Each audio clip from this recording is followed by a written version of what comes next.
them take both their shields into the next match. You know, you and DeFi on the stream the other day were like, oh, if Zacian's in the lead, then it won't be running play rough. And that's literally the only kind I've seen in the lead is running play rough.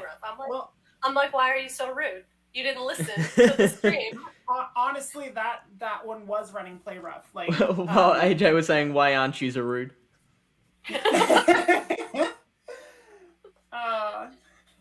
No, like I said, every Zacian's running, if they're in the lead, they're running that double debuff moveset. But yeah, like I'm like, all right, I need you to not be running Wild Charge if I'm gonna have a shot at this. And they showed play rough. I'm like, awesome. Then you're screwed.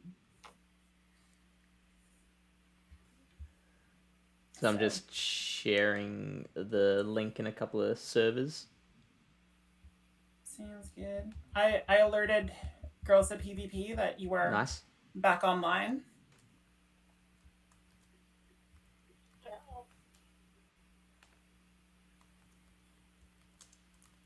Oh, and I keep on... So the hotkeys I've set up to play the battles, I need to change them immediately.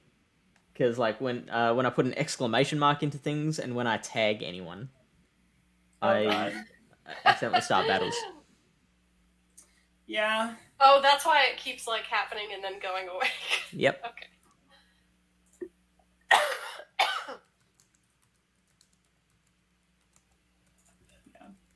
Also helped that they just kept throwing Psy Strike at Gardevoir. It's like, yeah, that doesn't work for you. You need to do anything. You need to do something else.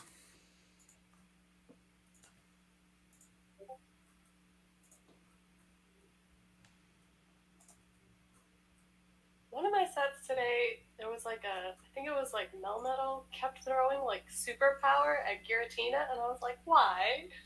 Why? I wish I could just help you. You're doing it wrong. Just get those battles just like, oh, honey. And that's from me. I don't play Master League. I don't know what I'm doing. Well, me neither. But sometimes you run into that player that you're just like... Yeah. Like I said, I'm crediting that to the rise of this team, though, because everyone's like, Gardevoir, who the hell's bringing Gardevoir into Master League? I'm like, me, because I have nothing else. Because I want that charm hole, baby. Do you know what Gardevoir is running as a charge move? Many Lugia players do not. Especially since it's a single move Gardevoir. Do you know what your Gardevoir is doing in Master League? It's been so long since I've run Guard in any league or any competition that I had to think about that for a second. Wait, what does Gardevoir know? Yeah. No, like I said, it was just single move because like I have a Hundo Gardevoir, but I put an XL candy level into it, so I can't use it because I was gonna just drop that in gyms back when I still like did gyms. So I just the next one I had was like a 91. I'm like, girl, you're getting promoted. Let's go. Bring that Shadow Ball. That's right. I went through an organizing phase in my Pokemon storage the other day, and like put tags on everything like you are for Master League Classic. You are for Master League when I get enough XL candies. Everything has its place. Is there too much difference between Classic and Open? I mean, I don't know meta-wise because I'm too scared to ever... I feel that. Yeah. Basically, Open is for, people who spent like $1,000 on the game last year. Right. Yeah, because, I mean, it's all people with like maxed out legendaries, and I'm like, how? And I'm like, oh yeah, money. So, Open is the high rollers table. I don't have. Yeah. Yeah. That's essentially it, and like, I have no desire to get involved in that. I mean, I don't really raid much, period, so even Classic is a stretch for me. Yeah, I pretty much just raid on like raid hour nights when I can do a solid like in-person loop, so that's why I prefer to just power up stuff that is not legendary. But even that, I'm like, oh, how much Togepi candy do I have? Oh. Yeah. Not enough is the Yeah. answer. Well, yeah, and like Zacian coming out, like I was on vacation when Zacian came out, so I wasn't like thinking about rating it at all. So it's like, oh, Zacian's good. How much candy do I have? 16. Okay, cool. That'll get me something. That'll hold me over a good long time. Yeah, and I Checking didn't your even rare get candy. any good Zacians, so I think the best one I have is like a 91. And I'm like, okay. I did a lucky trade when it was extended distance, and I got a 96. Oof, So nice. So that is the one I will eventually be using if I ever get the candy for it. Do you think we should get going? Just give me 1 sec. I'm Oh, yeah. almost done work, and then you have the night. That is I'm just imagining someone somehow that you work with being like, oh wait, AJ's on Twitch. A massive PvP fan. So here's the funny thing. Don't know, won't hurt them. Here's the funny thing. My boss, my previous boss who I worked with, was a PvP battler in Pokemon Go. So he might have actually known.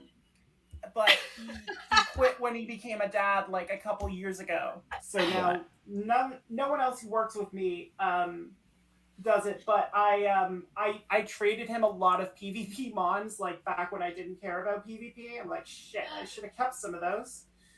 But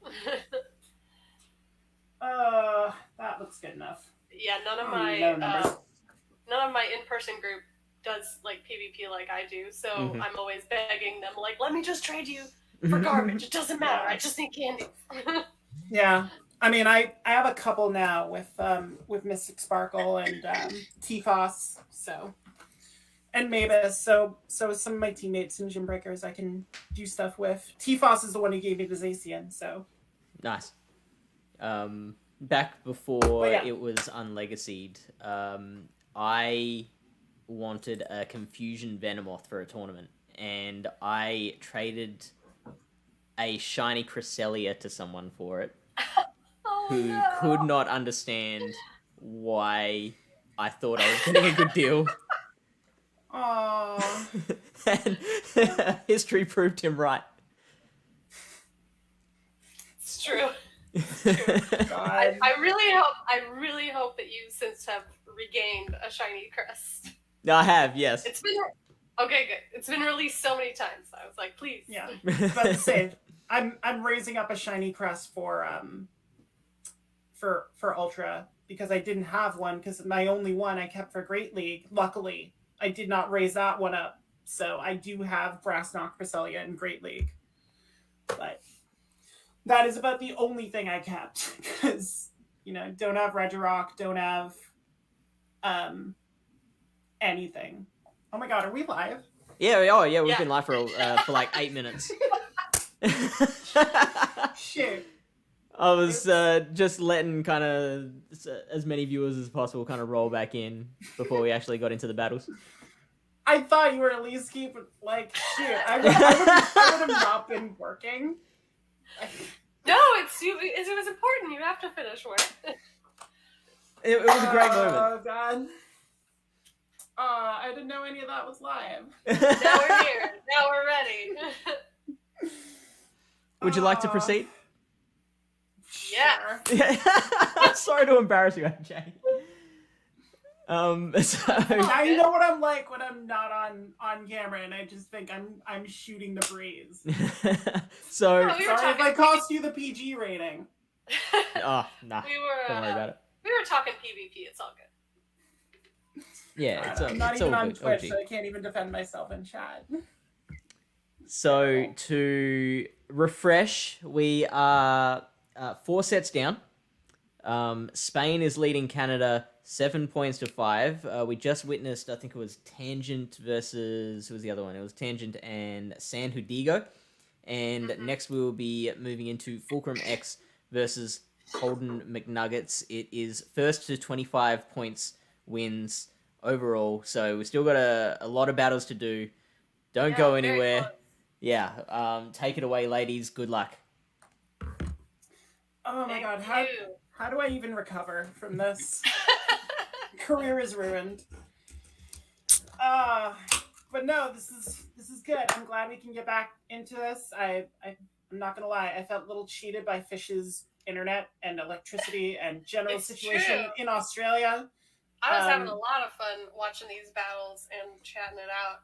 Yeah. Especially these two teams that we're looking at now are so fun, so unique. Mm.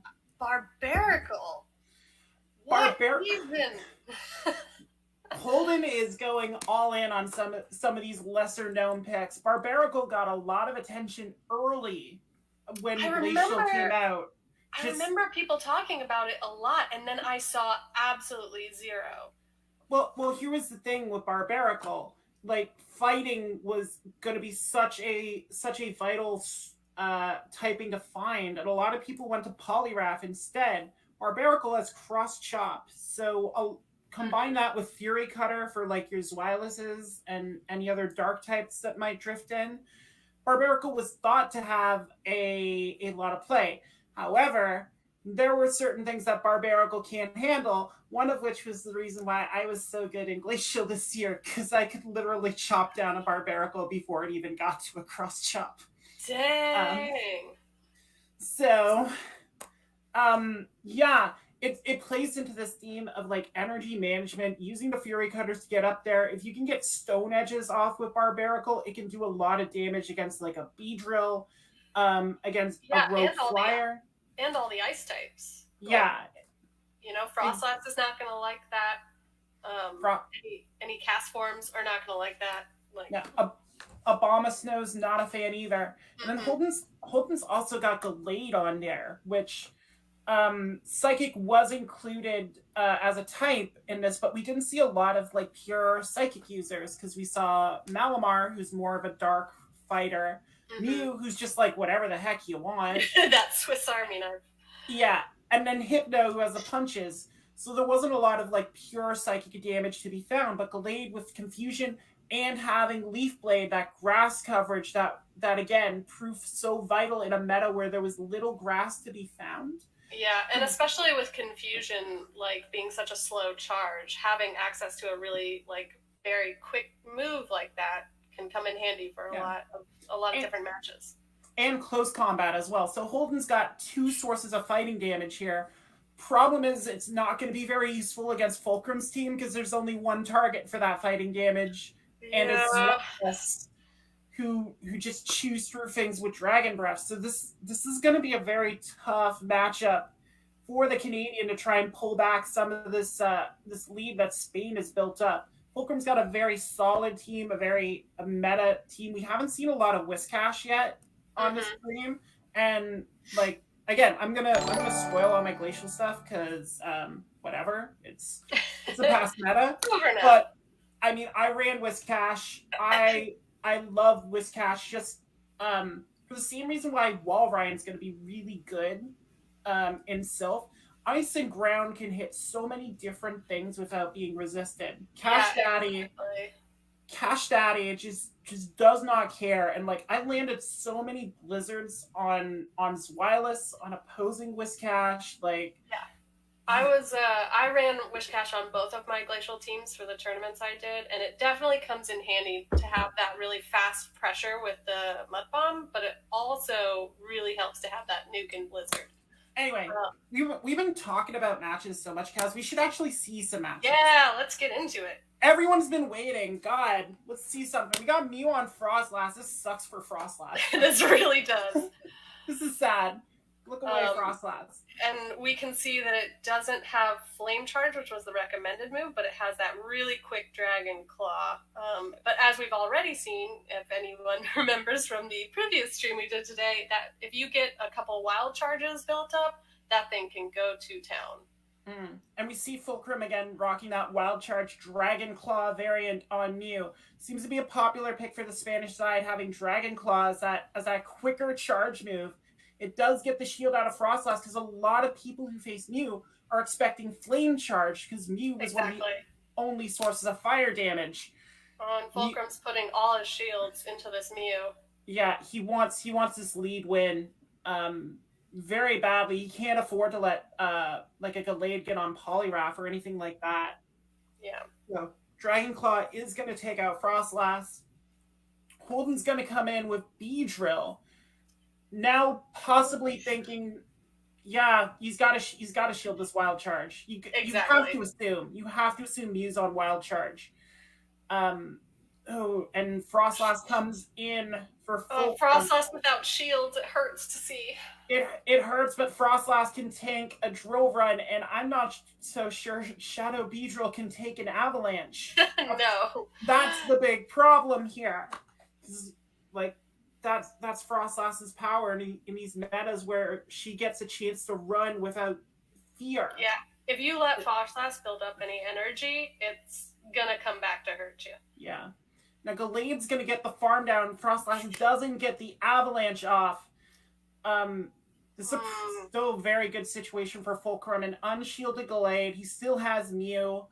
Those Shadow Claws are gonna take a lot, and it's not gonna take a lot, but Poliwrath's gonna come in instead, forcing Holden to use that energy there to get rid of this Poliwrath before it gets ahead of steam up. Yeah, he couldn't exactly let his Mew come in when it had built up all that energy.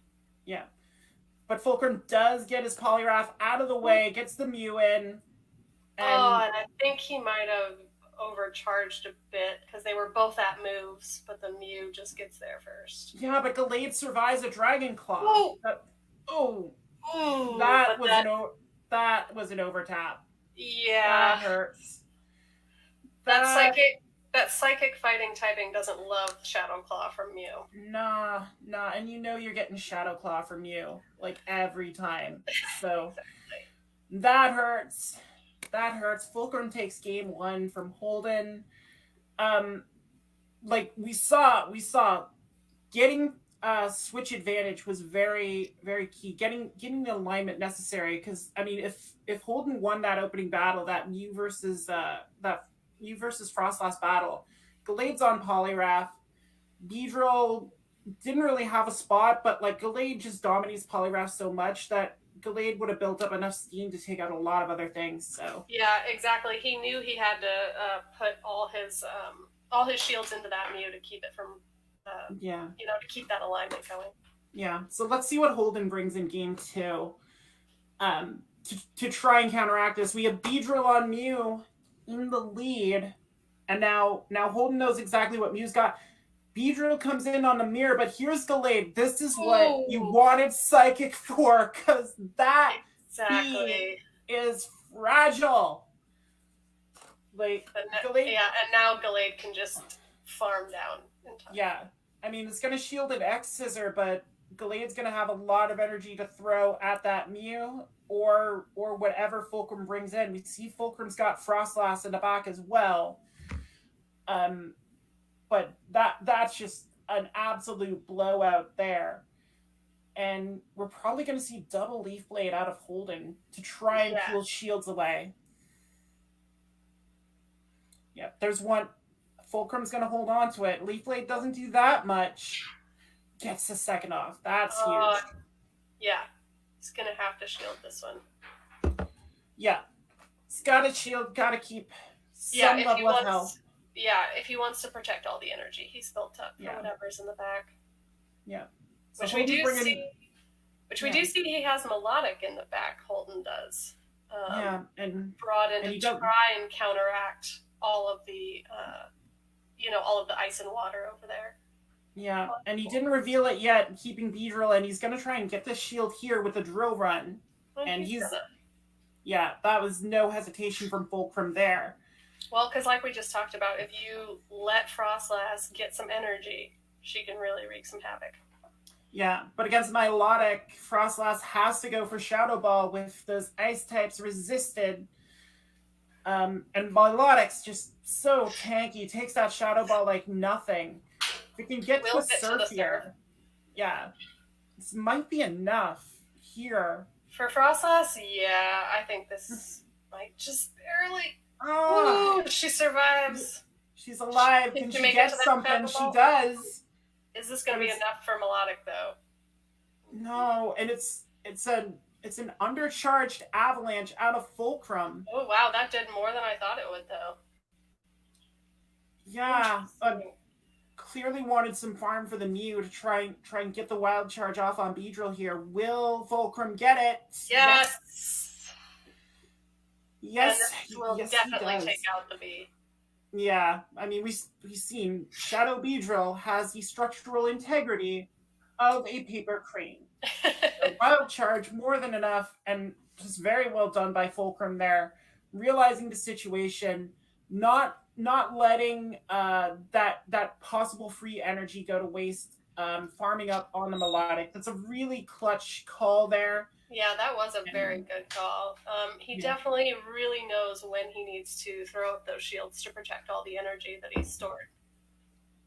And as we said, that was kind of key in Glacial, is just that energy management, being able to get up to your charge moves, being able to threaten, especially some of the fast move dependent Pokemon, like your Confusion users, like your Dragon Breath users. So it's just very well managed by Fulcrum there. A very deserved win. He's 2-0 against Holden. Need to see if they can. Yeah, so let's see if the spicy Canadian can use that spice to some advantage. Not here. Not here. Not with Gallade against Mew. That's not it. Barbaricle's gonna come in. Oh, but we see Barbaricle. Oh, I was so hoping to see the arms. Yeah. They stare into your soul. I don't like it. I don't know love it. it. Know what else it doesn't like though? Poliwrath. Poliwrath is that. A very strong answer to Barbaricle. And Poliwrath knows it. Look at the way he's charging up. Yeah, you can take just these letting these cross chops. Nothing. Doesn't need to worry about anything from his hand face. Like, wow, he's really just gonna double up. Yeah. Okay, well, and he's still not gonna shield. Might as well. You don't have to worry about it. Cross chops doing nothing. That was Barbaricle's downfall in this cup. It just doesn't do enough with the cross chops. The non-stab cross chop. One dynamic punch. Yeah. Boom. Bye. Go. I mean, he might as well. That matchup was not going to go in his favor in any way. Yeah. And unfortunately, taking all those cross chops means that Holden doesn't get any farm off this Poliwrath and now has to shield a dynamic punch. This is why Poliwrath is so deadly during Glacial. Just the ability to build up like that and just pressure all around. And we have Gallade against Frostlass, and like there's nowhere for this Gallade to go now that Poliwrath's gone. I mean, I guess this is probably an attempt to get that Frostlass to use some energy instead of just hoarding it against, so it could throw multiple Shadow Balls on Melodic. True. He's got to put a lot of faith in the Dragon Tails out of Melodic, but this Frostlass has 2 shields and a lot of energy. Yeah. This is what Frostlass do. This is what she do. She do not care. She will fire those hard-hitting moves all night long. Oh, and she just could not get to that last avalanche. Take it out. No, she almost got it though, and like So now this Melodic has a ton of energy. Yeah, but Fulcrum's also got the 2 shields. Like this was a really tough match from the get-go for Holden, just based on alignment. Just Fulcrum had it completely lined up the way he wanted. Melodic goes down. That is a sweep for Fulcrum. Holden just... But the arms, they did their best. They tried. At least we saw them. Yeah, we did see them, and they threw that energy to try and make the best out of a bad situation. But yeah. Fulcrum had all the power that round. Yeah, Fulcrum had the alignment, did not give it up for a second, and Spain doubling up Canada at this point, 10-5. I'm not gonna lie, this hurts. This hurts. We gotta see a comeback. We gotta see a comeback at some point, right? Come on. Here's hoping for your sake, AJ. Well, it's not gonna get any easier. No, certainly not. Oh my gosh. what is he, number 1 in Sylph right now? Yeah, he's getting I think he's very close, if not number 1, Yeah. So, Dragon Zelk, aka Mango, gonna be tough to try and chop into this advantage.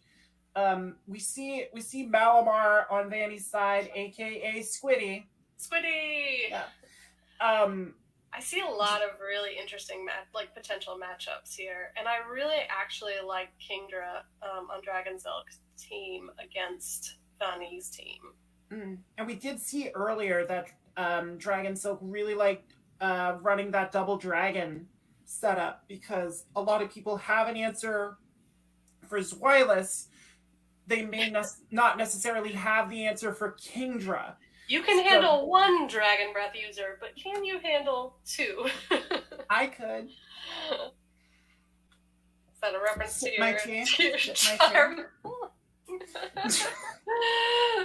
No, I do not dare bring Charmhole into this, but only to the evil of Masterly. Of course. But we'll see how Vanny responds here, knowing that Mango's using that double dragon strategy. We haven't seen Abomasnow enter play yet. For a mon that was ranked like number 1 in the glacial meta, we haven't seen a lot of Abomasnow. I'm not sure Abomasnow has a lot to do here with the threat of Beedrill, as well as the Poliwrath even can put a lot of hurt. And even Frostlass, too, for as glassy as she is, can take a lot from Abomasnow. And I can tell you one way to deal with Frostlass if you're running Abomasnow. Maybe we should see how Mango takes on this challenge here. Let's do it. Frostlass into Empoleon. That is not what Frostlass wants to see. That's a hurtful mashup. Yeah. So now we see Mew come in to start building up some energy. Oh, and this Zweilous. We should point out, this is a Dragon Claw Grass Knot. Yes. Mew. Yes, it Interesting. is. I mean, having access to the grass damage, really nice, and Dragon Claw is not going to be liked by this Zweilous. Yeah, and this is why you saw Dragon Claw on Mew, is for this exact scenario, to do the super effective damage to Zweilous and at least pull shields out before Mew just gets erased by Dragon Breath. Oof. And definitely gonna get a shield. Yep. Yeah. Mango has to shield that one in order to just keep the alignment, keep Empoleon locked onto that Frostlass, who's gonna come back in and farm. And this Frostlass against Zweilous matchup, it's tricky from a standing start, but I mean Frostlass just has all the time in the world to farm here. Yeah. Yep, she's gonna totally farm down. It was smart of the Zweilous though to go ahead and throw the Dark Pulse in case of baits. Might as well. Now we've got another matchup. Yeah, we saw Vanny hammering the switch. He wants Frostlass nowhere near that Empoleon. Get out. Yeah. So the Dropek's going to get the final shield, though. Now Mango's going to come in with Cash Daddy himself. Cash. The Cash still doesn't like these Scalds very much, especially if we see any debuffs coming along. No, but there's very few Pokemon in the meta that can outpace a Poliwrath. Whiscash is one of them with those Mud Bombs, and those start adding up very quickly. It's what makes Whiscash actually a good answer to Frostlass, just because it can outpace to fast moves. And we see no shields on the Cash. There's the Mud Bomb. So we got one Mud Bomb. I'm pretty sure he's got try another. And chip away here. There's another one. Clearly saving that shield for a potential dynamic punch coming out of this Poliwrath. But yeah, it got to it on that final mud shot, so it should be the final shield here. Yeah, they got to. I don't even think Empoleon could survive one. Yeah. So now Frostlass has a Shadow Ball ready, but will it be enough? Will it be enough? I mean, this is great. Penguin Tanky. Penguin Thick. Ooh, no. Just barely, not enough for the Penguin to come back. Yeah. No, Frostlass too strong. It's true. Uh, In yeah, a move Bonnie. surprises no one, AJ likes Frostlass. I know, right? But as we saw there, that's exactly why Vanny's as high up on the leaderboards as he is. Just very very capable management. He knew in that final set he had bad matchups in the lead. He had bad matchup in the middle, but was able to just play that end game so well to set himself up in a position where Poliwrath could threaten the Empoleon, where Frostlass can get the energy it needed. Just well managed there, and able to pull out a victory in a spot really, where it seemed like it shouldn't have happened. Yeah, it's really nice to see that happen sometimes, because I know people can get caught up in bad matchups like, oh, I never get the lead, but it just goes to show that with the right energy management, you can turn that around. And especially for Vanny, putting a lot of trust in that Frostlass to gain energy when it was time to gain energy and use it at the right moment. So I know we have Mango in chat, so let's see if he's taken anything from this first matchup and brought it into the second one, shall we? Yeah, let's do it. Cash Daddy against Frostlass. So like I said, this is not cut and dry, because with Cash you can just spam mud bombs and basically force Frostlass to shield, and that looks to be what Mango's doing here, just trying to outpace it to those avalanches. Not wasting any time, not trying to hoard any energy, just going straight for those mud bombs, because they know that if they do that, they can turn this matchup around. Exactly, and Vanny's not taking the bait so far. He's willing to take a couple mud bombs here and just build up the energy on this Frostlass. He's got 2 avalanches, and he's gonna dip to Mew. And here comes Beedrill in response, and Vanny doesn't have anything for this Beedrill. And I don't know if Mango knows that, but the X-Scissor is gonna get shields out of Mew. He's gotta realize how the precarious position he's in. That's why he's putting so much energy on this Mew, because he's either got to get shields or get rid of this thing. Well, yeah, and storing 2 avalanches on the Frostlass means he needs to get rid of those shields to have that energy be effective. Dragon Silk not biting at all. He's going to get another X-Scissor off. Wow. So, and there's a second shield. Okay. All right, so Beedrill's going to go down. Vanny wins the mid game here, but now Dragon Silk 2 shields up. In comes Whiscash. There comes the Grass Knot. Does he know? Yeah. Oh. Does he think it's Wild Charge? Oh, yeah, he did. Oh my gosh. And now it's Zwilus against Poliwrath, and Frostlass still has those 2 avalanches ready in the back. And Mew's still up too. This does not look good. You can say 2 heads are better than 1, but 2 heads are not better than 3 Pokemon. That math checks out. As an English major, I'm proud that I got that math right. 1 shield down from Dragon Ball. Yeah. To the other. Just barely. He had to throw. Had to throw here to make sure that he had at least 1 shield for that Frostlass, because he's got to know Frostlass has so much energy right now. Yep. But 2 avalanches beats 1 shield. I know that math too. And then that one is pretty straightforward. Yeah, there's 1. Wow. Again, just trusting in that Frostlass from the very get-go to save this matchup. Yeah, like I know exactly, like Mango knew that Frostlass had all that energy, so I guarantee you he was putting the faith in that Mew not having Grass Knot and expecting Whiscash to buy some time there. Oh my god, it's one of those things where you love to see it when it works, because that's a big risk. Yeah, and that actually was kind of one of the keys to Glacialist. If someone had Mew, you had to read based on team comp. And Vanny's team, it doesn't have any source of fire, it doesn't have any source of electric, it doesn't have any source of grass. So you don't know what that Mew's coming out with. Other, like, if you see an Abomasnow, you're like, okay, it's not on Grass Knot. It must be Flame Charge and Wild Charge. This Vanny's constructed this team so you don't know what that Mew is packing. Exactly.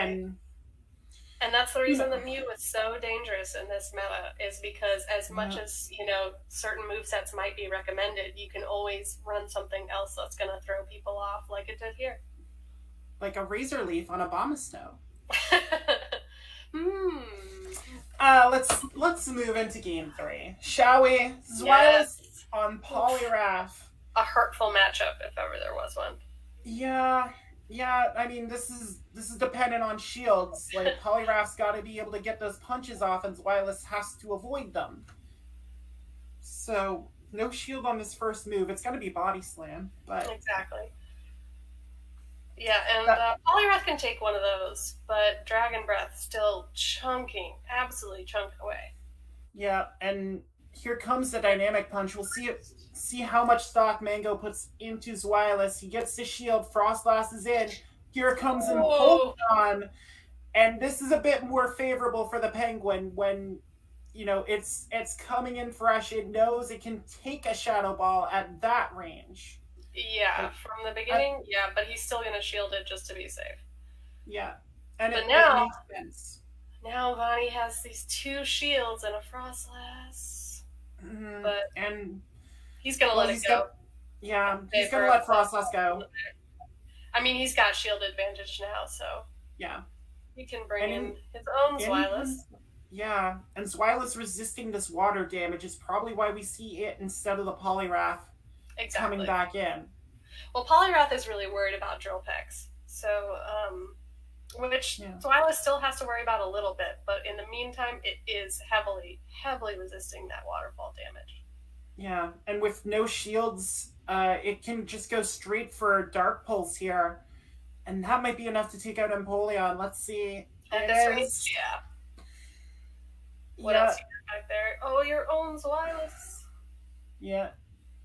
And Van's gonna save using that shield. Zweilous has proven to be key here in this matchup. And the Body Slam's gonna come through. Zweilous has been so tough and Glacial to deal with unless you have like a dedicated answer. Do you see the swap out because Beedrill's still here? Yeah, lest we all forget.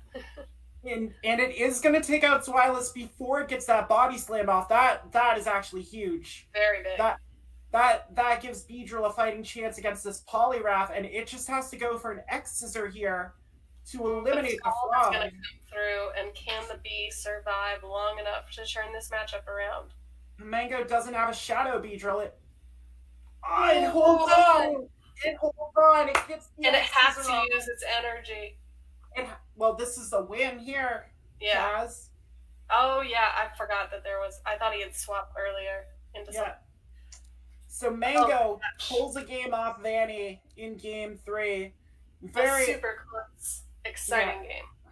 Very well done. Well, especially with a lead like that, with Poliwhirl there, or Poliwrath rather. Sorry, in the beginning against that Zweilous. I mean, that's not a matchup you like to see, but they managed to turn it around. Very nice. Yeah, and very nice use of Empoleon there as a sort of damage sponge. Like, you have Frostlass. Let me just throw my Steel Penguin in there. Yeah. The Penguin will take all the ghostly demons and ferry them off. So a 2-1 result for Vanny there keeps Spain in this double up position on Canada. It makes it 12-6. So we'll have to see Rixo Bambino back in action, and we'll get a look at Kevin Saladarus, well known in the Twitch streaming community in Pokemon Go. In basically any Pokemon Go tournament, Kevin is there. So, and Kevin's got a couple Pokemon we haven't seen. Rixo Bambino, obviously, in the earlier matchups that were shoutcasted by the wonderful Need for Speedy and Ali Lucky. Kevin's brought Politoed into the matchup. We haven't seen Politoed yet. Very fun. I mean, a real curse in like open GBL sometimes. And interesting to see here over the fighty brother Polyrath. or the ground brother Whiskash, because I mean Politoed behaves a lot like Whiskash. It's just spamming water moves at you instead of ground. Exactly. And we see Shadow Abomasnow on Kevin's team, and like I said, like one of my keys to Glacial was I ran Razor Leaf on Shadow Abomasnow, essentially turning it into a Grassmon. And like I had Frostlass on my team, so that was my ice damage. I didn't have Hex on it, but like so many of the Spanish players we've seen today. But obviously not knowing the movesets, we can see Rixo Bambino's got 3 Pokemon that don't want to see Razor Leaf. He's got Frostlass, which if you give a shield to a Shadow Abomasnow, can straight Razor Leaf Frostlass down. Exactly. A lot of people don't realize that ice actually doesn't resist anything except for ice damage. So if you try and throw that Frostlass in against a grass type, it might not like what happens. Yeah. So we'll see that the Beedrill and Drapion might be key here for Rixo Bambino to avoid just getting swept away in leaves. Let's see what we got in this first matchup here. Oh, Poly no. on Poly crying. Brother against brother. Malamar is going to come in to deal with Poliwrath, but here's Drapion.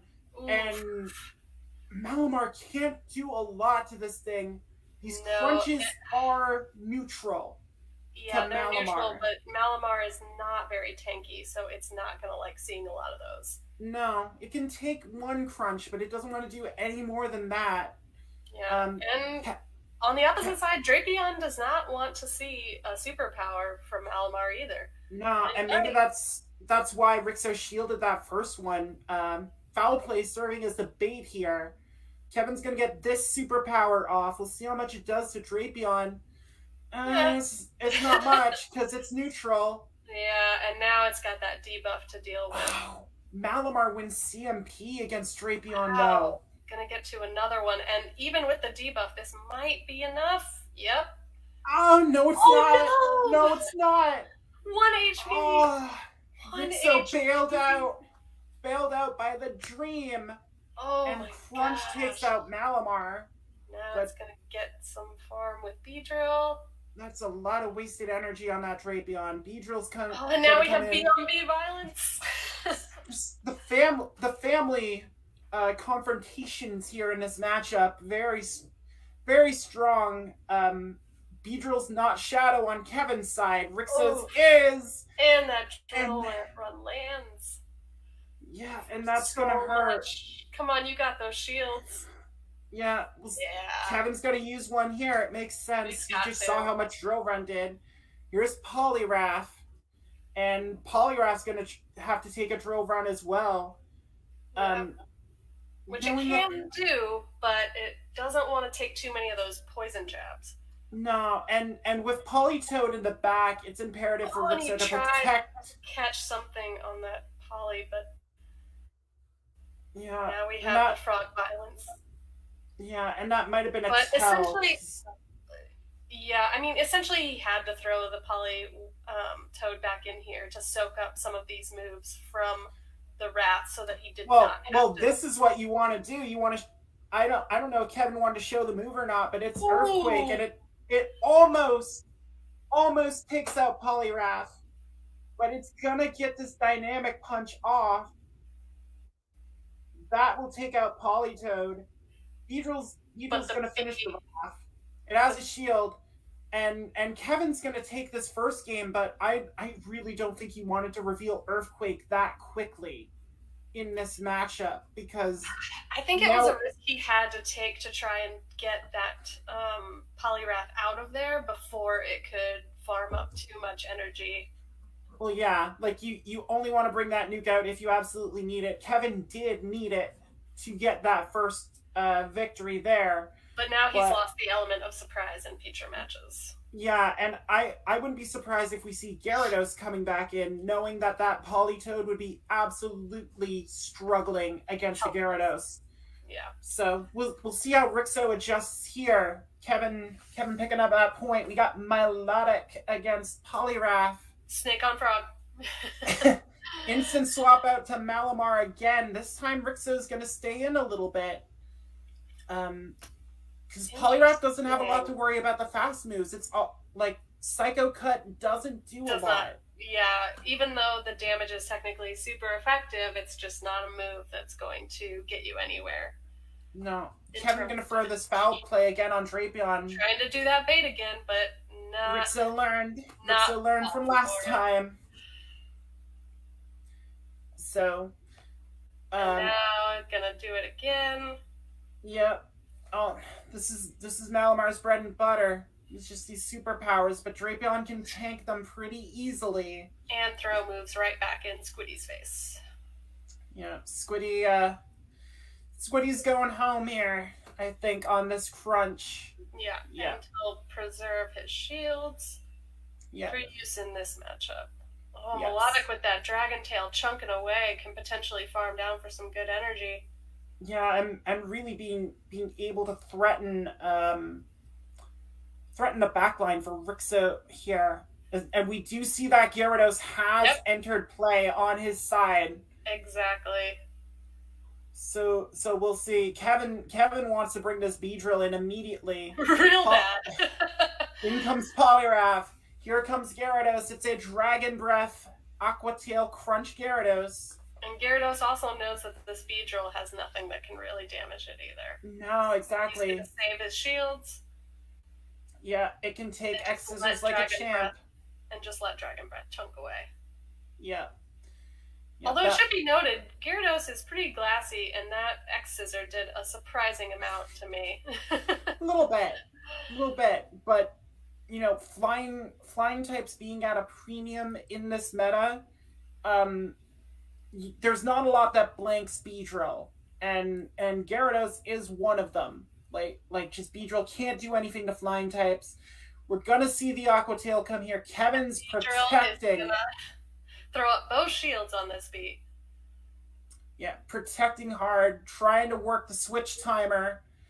Gyarados goes down first to those poison jabs, but Kevin's gonna try and get that final shield here. He needs to get that final shield away from Polyrath to have a shot at this, but he's not gonna bite. Melodic is gonna be in a world of hurt. Oh, that's such a huge call out of Rixo. Does he shield the second move out of Beedrill, though? He will shield the second move. It's another X Scissor. Melodic doesn't have Hyper Beam. It has to for a Surf. Has to keep throwing the Surf and hope that some Dragon Tail damage is enough. But it's not. This Polyrath has too much energy. Already out of move. Yeah. That is the power of the Poly.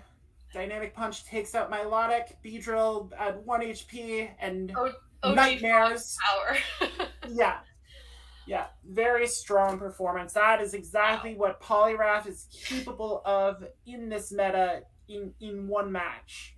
I said I was in Gymbreakers in the first round. We faced France and Sweden and went 0-2, but we forced tiebreakers. We were pretty good for an 0-2 team. Mm-hmm.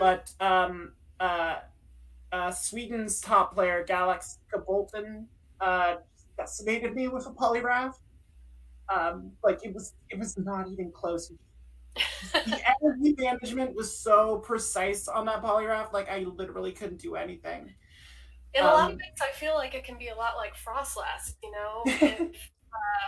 if it gets enough energy, it can just start throwing those moves. And especially with Dynamic Punch being super effective on so much in this meta, and Scald hitting for great, damage and neutral damage against opponents, and with the debuff chance. It's just it can, with the right energy, like you're saying, it can just run wild.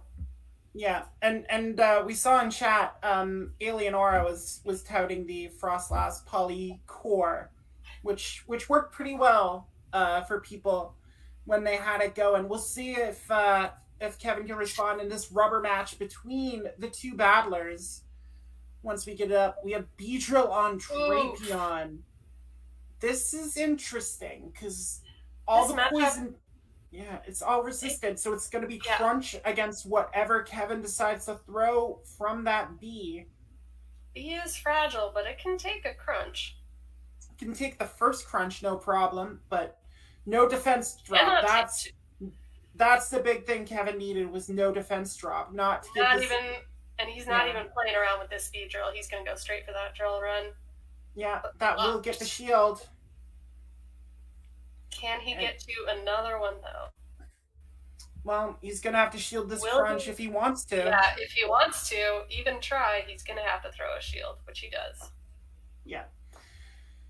Smart shield there. And this bee's already almost out of drill run. So yeah. Does Rixo go 2 shields down off the bat here to protect this Drapion? He does. He does. He really wants to maintain it. Seeing that, Kevin dipped to Empoleon, but Poliwrath is waiting in the back for this Penguin. It's going to take super effective from Drill Peck, but Empoleon needs 2 to get rid of Poliwrath. Exactly. And in the meantime, Poliwrath can get up to 2 dynamic punches. Yeah, Poliwrath outpaces Empoleon. That's the big thing. See what Kevin does. He's going to let Empoleon go. Figures it did its job. It landed a Drill Peck. He doesn't want to give up that shield advantage. No, and he's got Malamar in the back. He kind of needs it for Malamar. So is he going to try and get some more energy on his bee? No, he's bringing in the Mal, the Squeed. Yeah.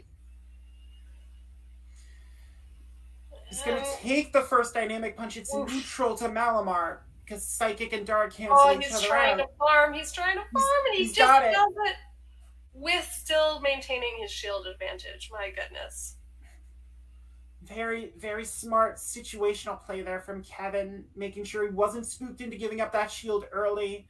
He's going to bring Beedrill in to catch a crunch from this Drapion. Oh, and he's just going to let the bee soak. No, he's going to shield the bee. The bee. And there's the defense drop. Oh my gosh. But he's got the energy advantage. Shadow Bee's in and Shadow Bee takes it out. Crunch debuff strikes again. And this X-Scissor is just going to take out the Squiddy. Someone unfix Crunch. It's too lethal. So Rixo Bambino comes back from dropping that first game against Kevin Saladarus, pulls another 2-1 for Spain. They're now up 14-7 in this matchup with Canada. This it's not looking good. It's not looking very good for Canada, but they're putting up such a good fight, though. So here we have our new teams. Yeah, we have Fulcrum X against Freaky Bot 9. So we've seen both these teams before. Yeah, Freaky with that Jirachi. I don't believe we saw Jirachi in the first set of battles, though. I think it came out exactly once. Oh, did it? I might have been working. Who knows? But Fulcrum's got a couple of obvious Jirachi targets with Beedrill and Poliwrath. But the surrounding members of Fulcrum's team they're gonna make it very difficult for Jirachi to really be a presence. So again, it's gonna come down to some of these more meta options, how both these battlers handle their Zweilous, how they handle their Whiscash. What's that Abomasnow running? A lot of people didn't ask that question. That's why I got wins. Not until you. They both have the Shadow Bee, which could serve them both well in these matchups. True. The only thing that Bee doesn't want to see is that Jirachi, And even the Whiscash, to a certain extent, if you let its energy run wild, can do a lot of damage. Yeah. Well, the thing is, B does take neutral from Mud Bomb, so we'll have to see here. Let's pull this match up and see what we get from these two battlers. We have Poliwrath against Shadow Bee in the lead from Freaky Bot. Both are staying in, and that Shadow Poison jab damage is just chonking. Yeah, and depending on the moveset on Poliwrath, like it has to go for Scalding, as it just takes that drill run right off the bat. That hurts coming And from the Shadow scald B. is gonna hurt. Yeah. Right back. Oh, And the heavy attack drop. haymakers right off the bat. Swilus is going to Oh. come in to face Frostlass. Into Frostlass. Oh, that's no. not bad. That's not bad, though, because I know. Swilus can win this on It Dragon can. Breath. It's gonna have to sacrifice some shields in the meantime, though. Yeah. Does shield that avalanche. It just depends on what the Frostlass shields. It's going to go for Body Slam here. This is usually how you beat Frostlass. If you're running a Zwilus, you have to go for Body Slams. You have to pull a shield just like that, and then try and get to that second move. He's going to protect it with his second shield.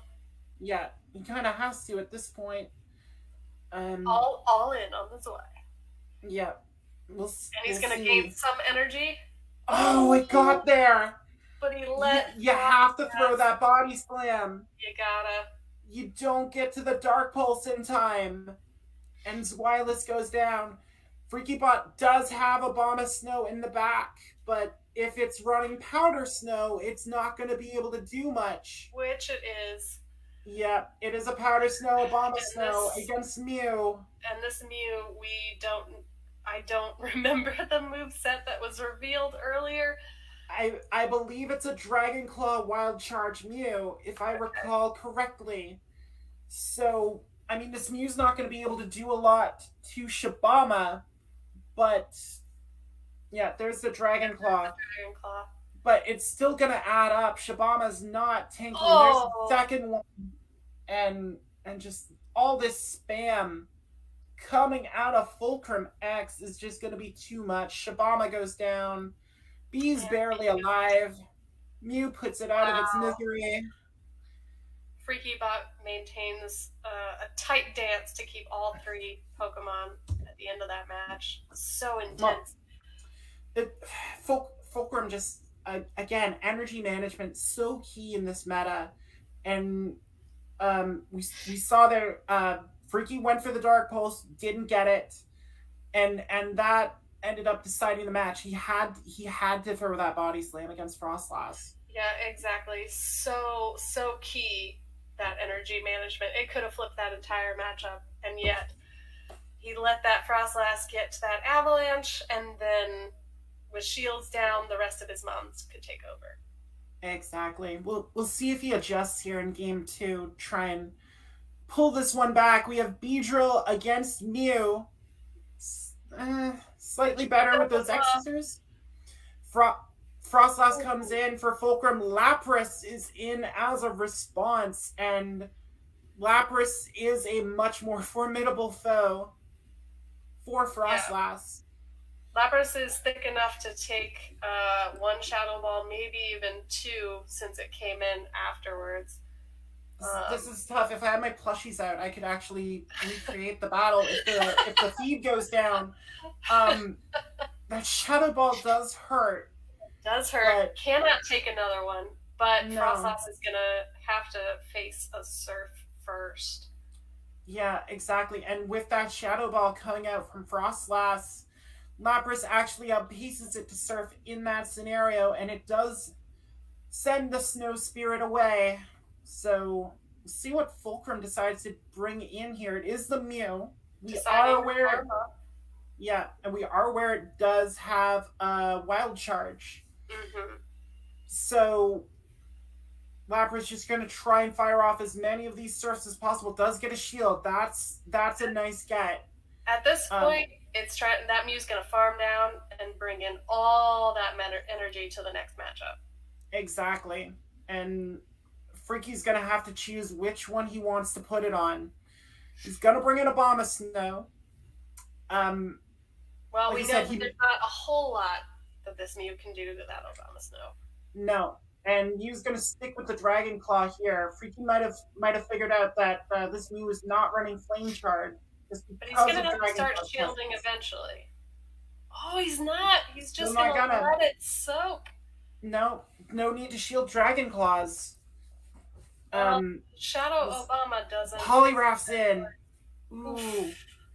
And he's got gonna two bring Beedrill in. shields. He's got 2 shields on this bee, and he's gonna use them now to put all his energy pressure onto that Mew afterwards. Yeah, gonna shield the Scald there to go back to shield parity. Oh no, he's gonna go straight for the drill run. He's gotta get this Poliwrath out of here. And man, that's a huge lick. And Beedrill gets the best of it. Gets the best of Poliwrath here. Before he even gets to another Scald. But he's gonna have to figure out if he wants to shield. He does shield the Wild Charge. Big call. Big call. Energy. Here comes the X-Scissor. Mew's gonna have no choice but to shield this and try and race to another move here. And I think with that defense drop, it's running out of time. Oh. Mew goes down. Freaky Bot pulls that one out. Evens up this set at 1-1. And very good calls by Freaky Bot. And going into this final matchup with Mew now showing Wild Charge, I wonder if we see Whiscash come in from Freaky Bot just as something that doesn't have to worry about Wild Charge in the slightest. I mean, we've seen Mew twice. We've seen. Knowing that moveset on the Mew is going to be key, and you're right. Whiscash has a lot more play against Fulcrum X's whole team, knowing that moveset. I would not be surprised to see it at all. Also, shout out T Foss, who is now following and gave me my 96 Sassian. Oh, nice. So let's welcome in the new followers with this third match between Fulcrum and Freaky Bot. We have Beedrill against Obama. The exact matchup you did not want to see. Yeah, Obama didn't have a lot of obvious weaknesses. And he's just staying in to try and pressure some seals with that weather ball. Yeah, this is such a hard lead loss. He's gonna bring in Daddy Cash. I thought Daddy Cash would be coming in now that he knows Mew's moveset. Frostlass is the response, but Daddy Cash can win this. Has energy on the Frostlass, which is exactly what you don't want. Cash Money coming in with these mud bombs. Frostlass can't take a lot of them, and if he gets to 2 more, we're gonna have to see Frostlass shield if she wants to stay in. Yeah. Whiscash is going to shield the Avalanche, get this Mud Bomb off. It was a CMP tie, but Frostlass can take maybe 1 more. Other than that, it needs to start shielding in response. And at this point, this is farm down range for this Whiscash. No. Here comes the energy out of Frostlass. Whiscash going to take it. I think Whiscash can survive. Yep. It can. Just the question is, does it farm it down quick enough? It does. And now it's got so much energy to throw at whatever comes in. It has a Blizzard loaded. Whiscash so dangerous with energy. If you get it up there and can conceivably threaten that Blizzard, but win CMP. Oh my god, it's going to have to shield to preserve all that energy. Yeah, gotta shield to preserve the energy, and we saw Whiscash hammering Mud Bomb. Maybe expecting Fulcrum to predict a Blizzard. Mud Bomb is going to be shielded as well. Oh, and the Poison Jab goes through. Yeah, I think in that case you have to throw. You have to throw Blizzard at that point. That low HP, you're only getting 1 shot. You gotta go all out there. Beedrill on no Beedrill shields, Prime. Be on the violence. Oh, and catches swap to the Bombastone to catch. He caught. Did he catch a drill run though? He did. Oh my god, that's huge. That's huge. Here comes Mew. This Mew is shieldless. It does not have flame charge, and we've seen it takes 3 Dragon Claws to take out a Bombastone. Can it get to 1 to take out a Bombastone? It doesn't have to. It Shadow Claws it down. And now it's gonna throw a Wild Charge. It has to throw a Wild Charge to win this. It does have it. Beedrill survives it though. Oh my god! And it's just barely not enough. Freaky went for the farm down. He had to throw the X-Scissor, and Fulcrum delivers another 2-1 victory to Spain. Man, but Freaky Bot really gave it his all, really trying to put a lot of energy pressure down, but it just... Such a good match. Just got taken away by some of those hard-hitting pass moves. That Obama catch was brilliant. That was great. Just not a lot we can do. A wonderful call by Freaky Bot, but unfortunately just barely not enough. Yeah, so we're going to 16-8 here. Hi, Fish. Hey! Welcome back. And you know set of battles is good when afterwards the casters are just like, oh, man. Oh, I feel man. like I'm gonna pound this bubbly. Yeah, the score is pretty weighted in Spain's favor right now, but the battles have been of such a quality that like you wouldn't be able to tell just looking at the battles themselves. They are super high level. I've just popped back in just to mention that this stream today has been brought to you by Pokemon Go Raiders, who sponsors Gymbreakers, makes a lot of what they do possible. So if you are looking for an online tool for hosting and joining raids, check out Pogo Raiders. They've been optimizing a fully custom raiding organization tool for over a year with over 3,000 raids per day and 150,000 members. You got to try their raiding tool out. They're also holding Pokemon Go Sylph tournaments every month, and they've got a dedicated team of referees to help run those. They're a community of dedicated Pokemon Go players, and a lot of fun to join and be around. So if you want to check them out, go to pogoraiders.gg or discord.gg/pogoraiders. So pogoraiders.gg or discord.gg/pogoraiders. I was this close to getting all the way through that. Almost made it, Fish.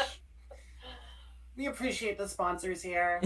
We appreciate Fish here, fighting through blackouts and battery issues and truly the Australian resilience. The Aussie battlers. So okay. Exactly. Do you guys see any chance of Canada coming back, or do you think that Spain is just too far ahead right now? You know what I'm going to say, so I'm going to let Kaz go first. I mean, I believe in that Canadian resilience too, and I think that if they put just the right amount of pressure into these last battles, they can pull something out that will surprise all of us. Like, it's going to be tough. They're going to need some sweeps. They need to put some pressure on here, and it's going to be tough. It's a tough deficit to overcome, but as has been said, Canadians, we are a resilient bunch. And I never count us out of any battle. So, you are known for your resilience, Canada. So I fully expect a huge comeback. It's glacial. This is supposed to be ours. This is ours. Where is the ice in Spain? What is happening? Oh my gosh. Yeah, I mean, AJ's right. It will take a few sweeps, but that way we actually know for sure that the battles will be incredibly intense. All right, so next up we have Sanjudigo versus Kevin Saladarus. So Kevin, one of the big guns of the team. So if anyone can pull it out. So yeah, according to him. I did get that information from him. So I just trusted him. Let's bring it up. Good luck, ladies. Thank you. All right, we get to see Kevin Saladarus back with that Polito, that Shadow Abomasto. We get to see Sanjudigo's Venusaur and Shadow Lapras back in action. That Venu Lapras core can be so strong. Yeah, and like I said earlier, grass was at such a premium in this meta. If you wanted fast grass, you had to go straight Razor Leaf, or bring in Venusaur and hope you could get Frenzy Plants off, because it was Venusaur the only starter that qualified, so the only one bringing Frenzy Plant into this picture. And if anyone can bring heavy grass damage, it's a Venusaur with Frenzy Plant. Yeah, and there are quite a few targets for it on Kevin's team with that Empoleon, with that Milotic, with that Politoed. He's going to have to dance around that Venusaur and make sure he puts either Abomasnow or Beedrill on it just to protect against that possibility of a Venusaur sweep. And you Yeah. know, So we know for sure that we're going to see Abomasnow and Beedrill probably coming out pretty regularly from Kevin Saladarus. and the other thing with this Gymbreakers format, teammates are able to discuss Sanjudigo probably knows that Politoed's on Earthquake, so he doesn't have to worry about a Blizzard threat either. So we'll have to see how these battlers choose to attack these teams. And here we go. Frostlass against Beedrill. Beedrill does not want to stay in there. No, so that's an insta swap into Malamar to deal with this Hex Frostlass. It is doing neutral with those hexes to Malamar, but it definitely does not want to take these foul plays. No, foul play, very, very bad for our Frostlass friends. But Malamar also doesn't want to take Avalanche. Oof, definitely not. Look at how much damage. Oh, and here comes Lapras to chunk away. Yeah, but it's going to have to shield. Oh, he chooses not to shield. This is an interesting call. Gonna hurt on the Shadow Lapras. So it takes that Shadow Ball, or sorry, it's a Shadow Lapras. It's taking Superpower. I've been calling a lot of games. Slag off. But yeah, Lapras against Beedrill. See if it. Yeah, he does protect the Beedrill here. Surf from a Shadow Lapras, still very dangerous. But it he has enough energy from 2. So does the Bee. No, I'm not going to shield the second one. Not as worried about a second Surf. Like, yeah. You're worried about Skull Bash. Yeah. It knows it can take that second one. Gaining some energy in the meantime. Oh, and now it's got a drill run ready for Frostlass. Yeah, that's probably why he's comfortable shielding one. Frostlass not going to shield. Yeah, she knows she can take 1, but cannot take 2. And Beedrill does not want to see this avalanche. No. So will he protect his energy? No, he's going to let Beedrill go. He's going to put the faith in Abomasnow against Poliwrath, but it is another Powder Snow Abomasnow. Oh, the lag is winning this match. Yeah, it is mutual lag, so at least both sides suffer. Abomasnow really doesn't like dynamic punches. Nope, and does not want to see that. Yeah, Kevin's gonna have to bait here and get this shield. And Poliwrath's not gonna bite. Sanjudigo calling the Weather Ball bait. He identified the win con. He knew Kevin had to get a shield. And will he do it again? No, he's gonna shield the energy ball. He knows it's the real deal this time. Yeah. And Abomasnow is gonna take this dynamic punch straight to the face. Right to the chest fringe. That is tough to see there. Yeah, but I mean, Kevin called that match brilliantly, knowing that his only win con was to try and bait. Yeah, but very well recognized by Sanjudigo as well to know what that win con was for Kevin, and just to not give up. And any shot. It can be hard to have that faith sometimes that they're gonna go for that instead of the heavy hitter. But it's a little easier knowing that Frostlass is back there as well, because I mean Frostlass still gonna win that matchup very easily, especially with Abomasnow on Powder Snow instead of Razor Leaf, and I will keep saying that until this stream is over. AJ gonna keep reminding us all that Frostlass or that Abomasnow actually does have other moves. Yeah. Whoever faced the Glacial remembers now. Malamar on Poliwrath isn't a bad matchup at all for Kevin, though, as he tries to come back in this second match. We are getting some tough fuzzy viewing here. in the commentator booth, but Poliwrath gets the Scald first. Yeah, and he's got energy to spare, but Malamar is charging up to almost 2. Yeah, Kevin gonna bait that foul play. Calling it again. Again, Sanjudigo does not bite, keeping a death grip on those shields. Here comes Is the he gonna protect superpower his from energy? Malamar. No, he's gonna let it go. I think Raph takes this. Yes, he does. And now Beedrill's coming in against Frostlass. Oh, hurtful. And especially hurtful that Poliwrath escaped with a move to boot. So Beedrill's gonna have to try and drill run this Frostlass down. There's one. As we've seen, she can take 1, just not 2. And in the meantime, she's getting up a heck of a lot of energy. Yeah, Hex just generating so much energy for this Lady of the Snow.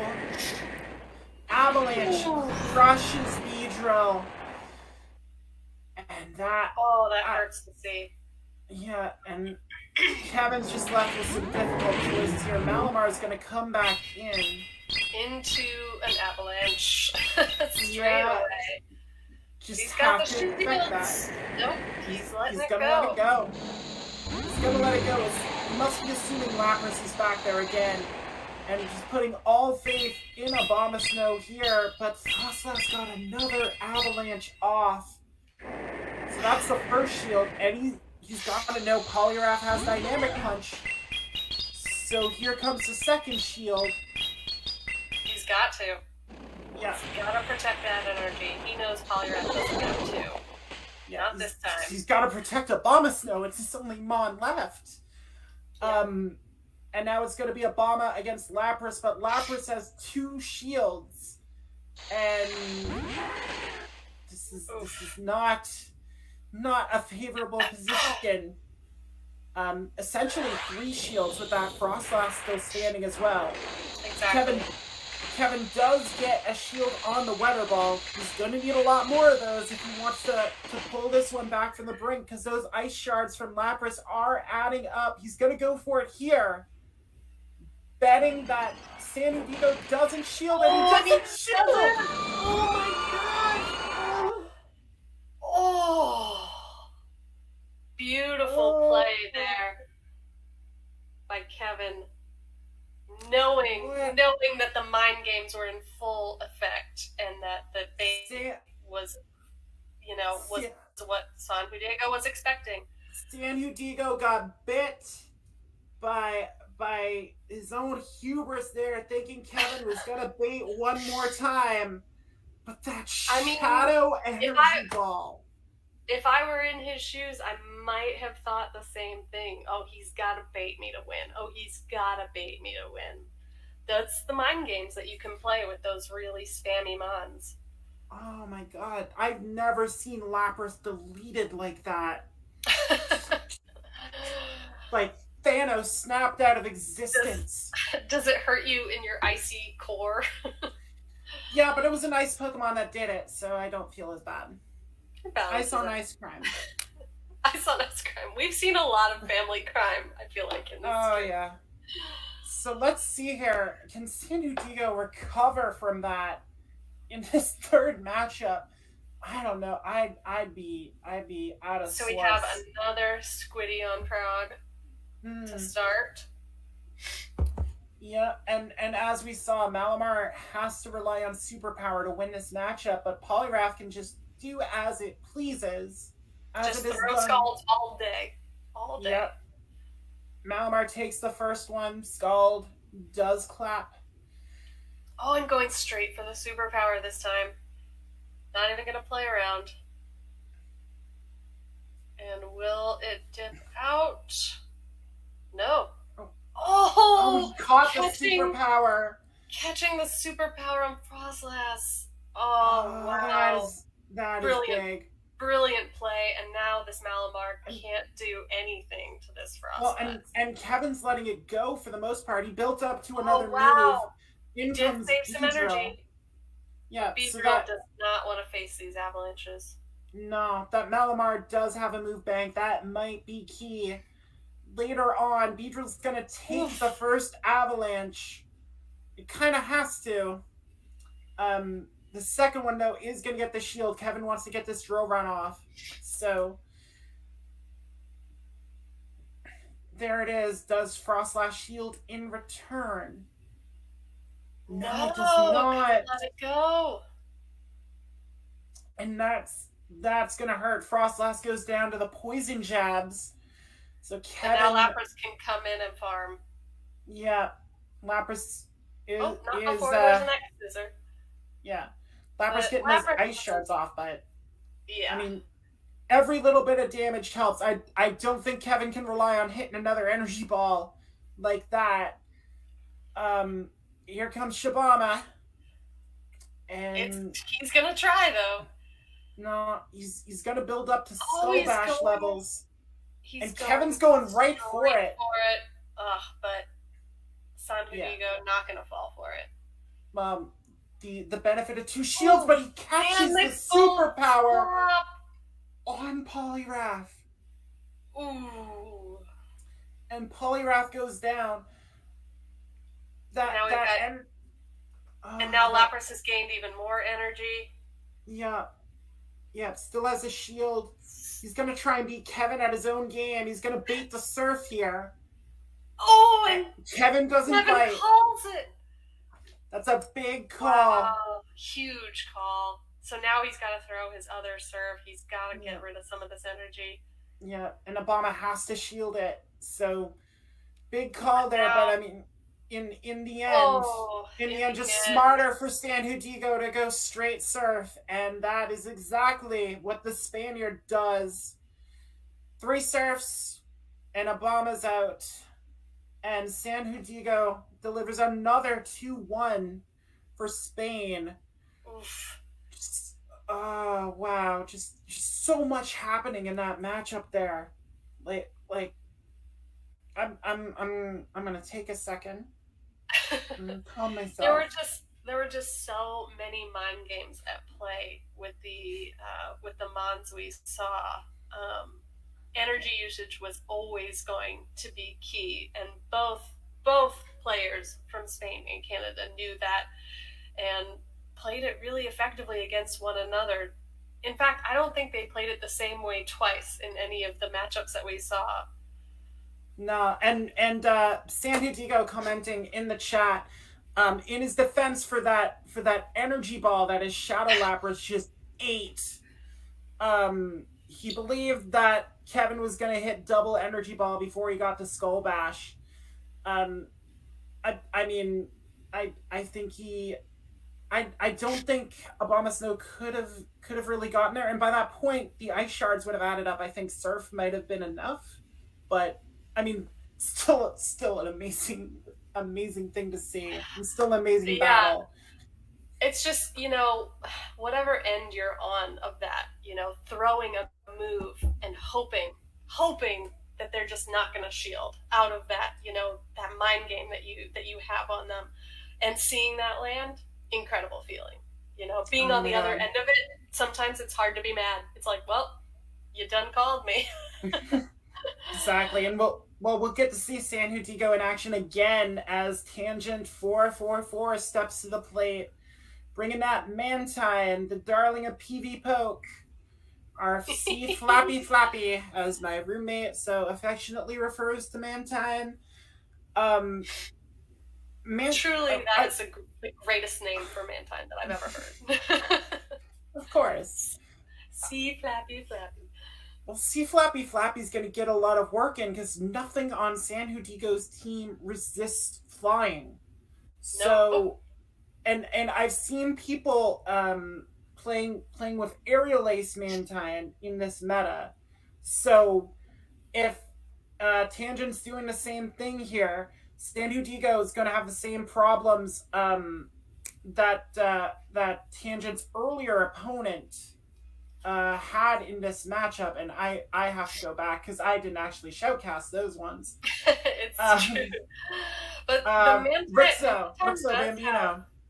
Mantine does have a lot of play, even against things on Sanjudigo's team that do counter it. I mean, you think you might be able to come in with Frostlass or Venusaur, or even Lapras to a certain extent to soak soak up whatever you think Mantine has, and it can hit you with Bubble Beam and just lessen that attack and lessen that attack over time. It can do a lot of damage by not doing a lot of damage at all with its moves, just with that debuff. Well, let's see if we get a battle of attrition here between these two opponents. Lapras against Frostlass is our lead. That is terrible for Tangent. Instantly gets out of it, goes to Beedrill, but here's Sanjudigo's Hex Frostlass. Met with the opposing Frostlass, definitely not what you want to see. No, gonna get to that first drill run. Yeah, and we've seen Frostlass can take that pretty well. Pretty easily. She is fragile, but she's not made of glass, she's made of ice. Avalanche gets the shield out of Beedrill. Tangent responding to the alignment here. He knows he needs to get his own Frostlass away from that Lapras. And exactly. So he's going to go ahead and throw the X-Scissor, try and get the Frostlass out of there. No, but she is going to protect what she has. Yeah. The second Avalanche will get another shield out of Beedrill, and we might see Beedrill just try and go for the farm down here. Giving up these shields. No, he's going to throw X-Scissor. He's got to get rid of her. Yeah. Frostlass is going to go down here to the DX chop. Lapras is back in. See Mantine on the bench for Tangent. He did bring the C Flappy Flappy. Beedrill's just going to try and do as much chip to this Lapras as speedily possible.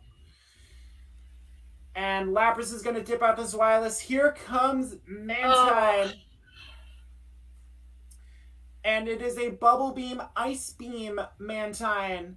So we'll see if Zweilous knows this. Here comes an unshielded Dark Pulse. The Dark Pulse goes through.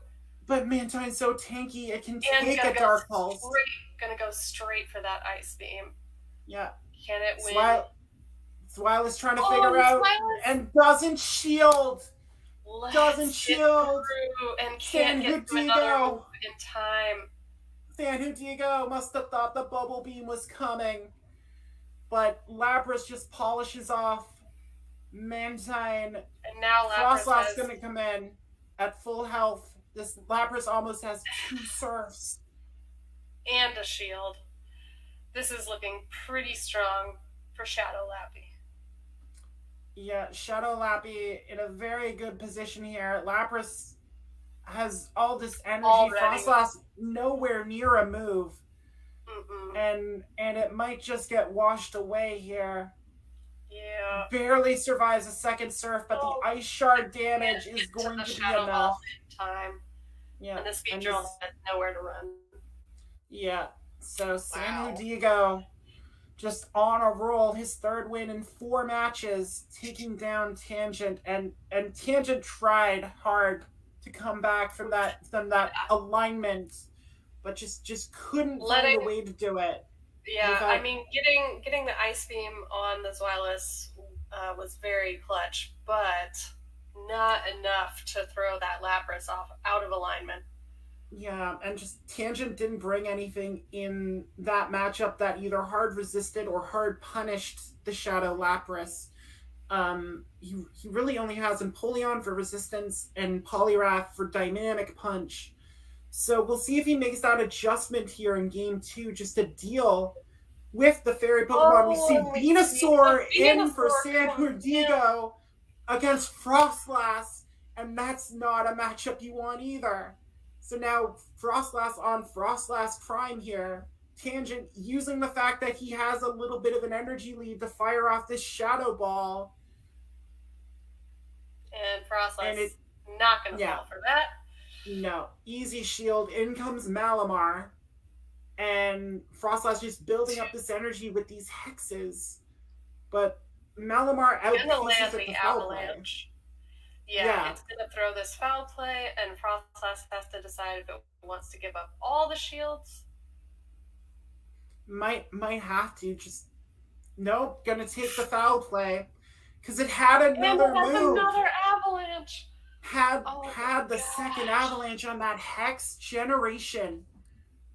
So Malamar does shield. Frostlass gonna go down here. Had to protect some of the energy it's built up, and here comes Venu straight into it. Foul play. Yeah, Malamar can throw these. She can take one.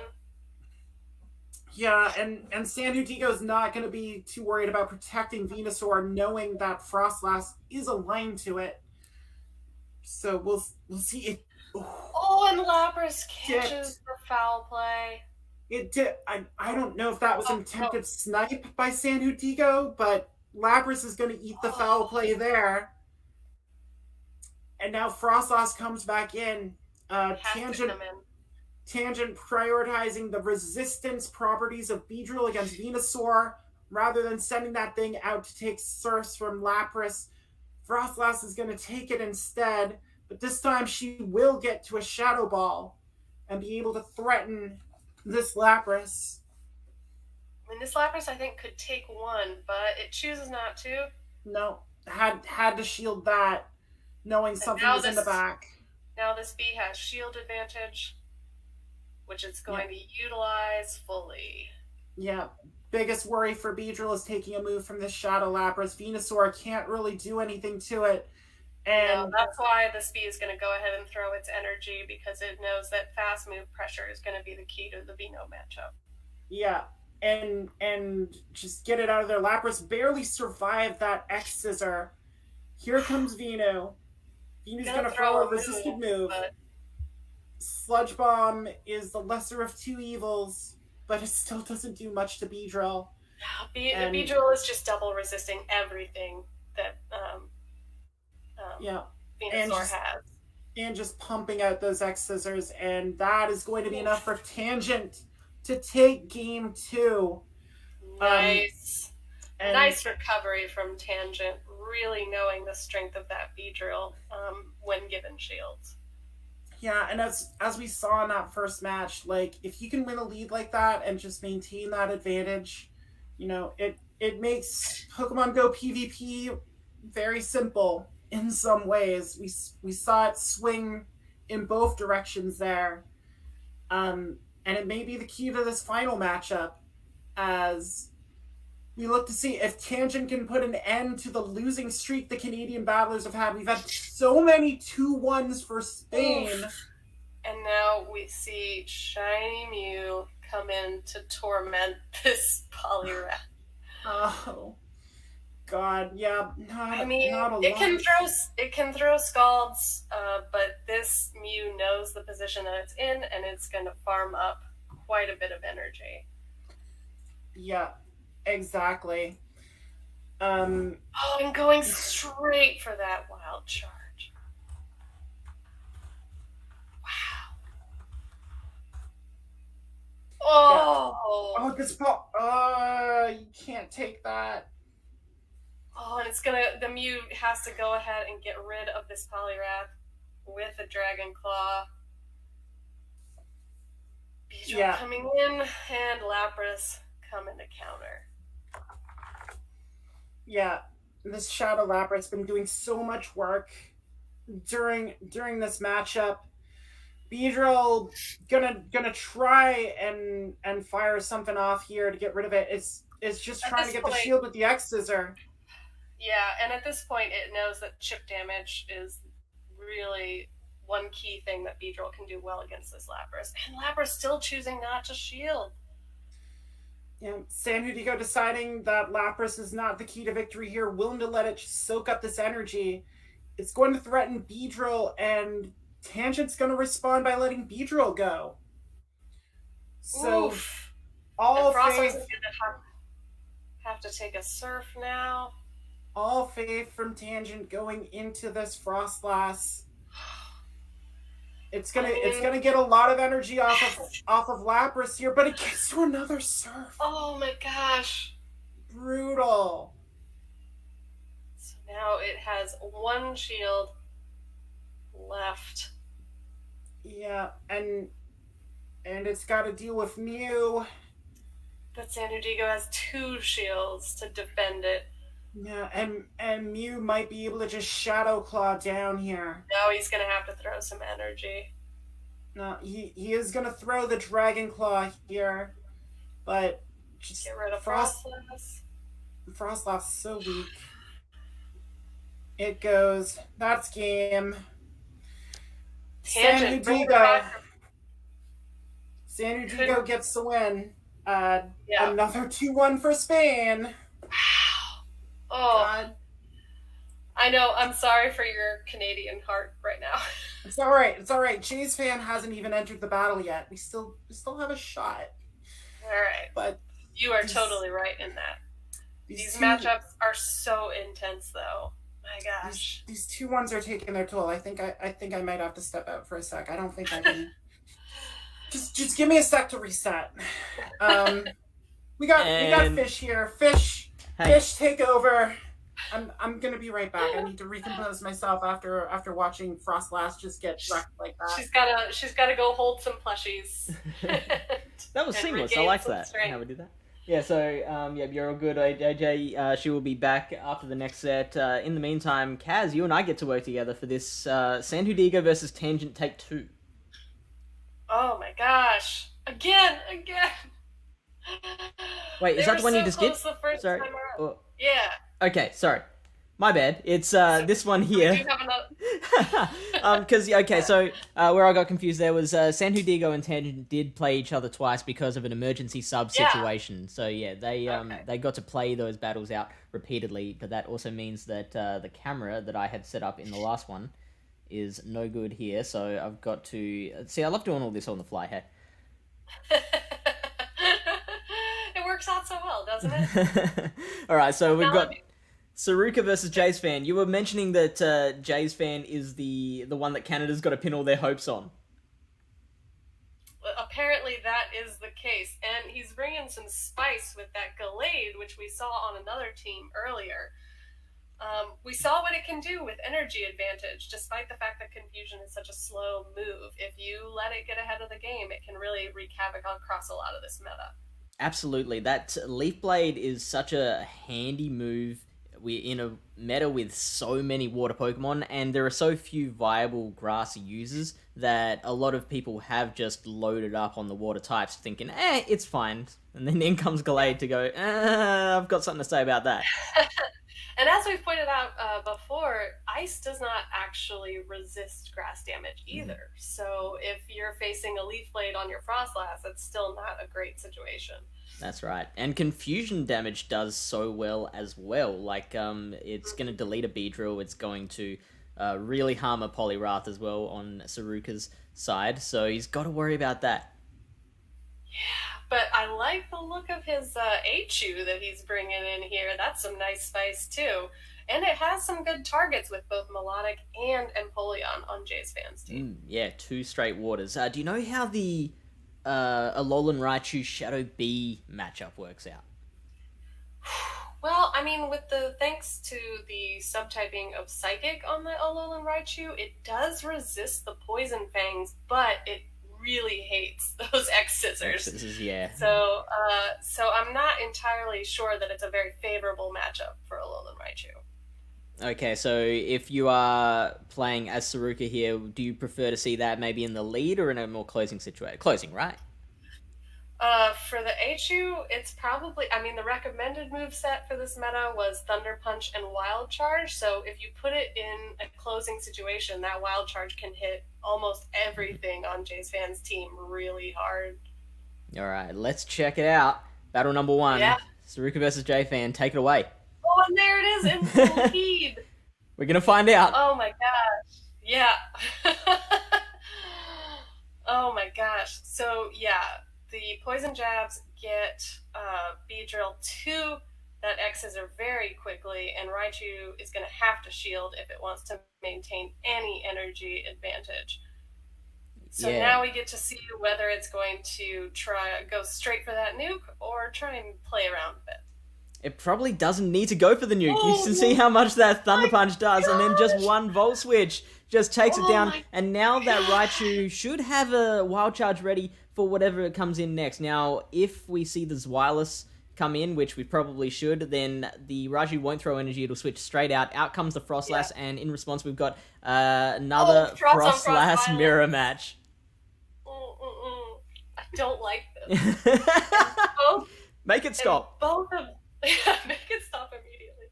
But we do have Frostlass from Jay's, or no, sorry, Saruka's Frostlass has a bit of energy advantage.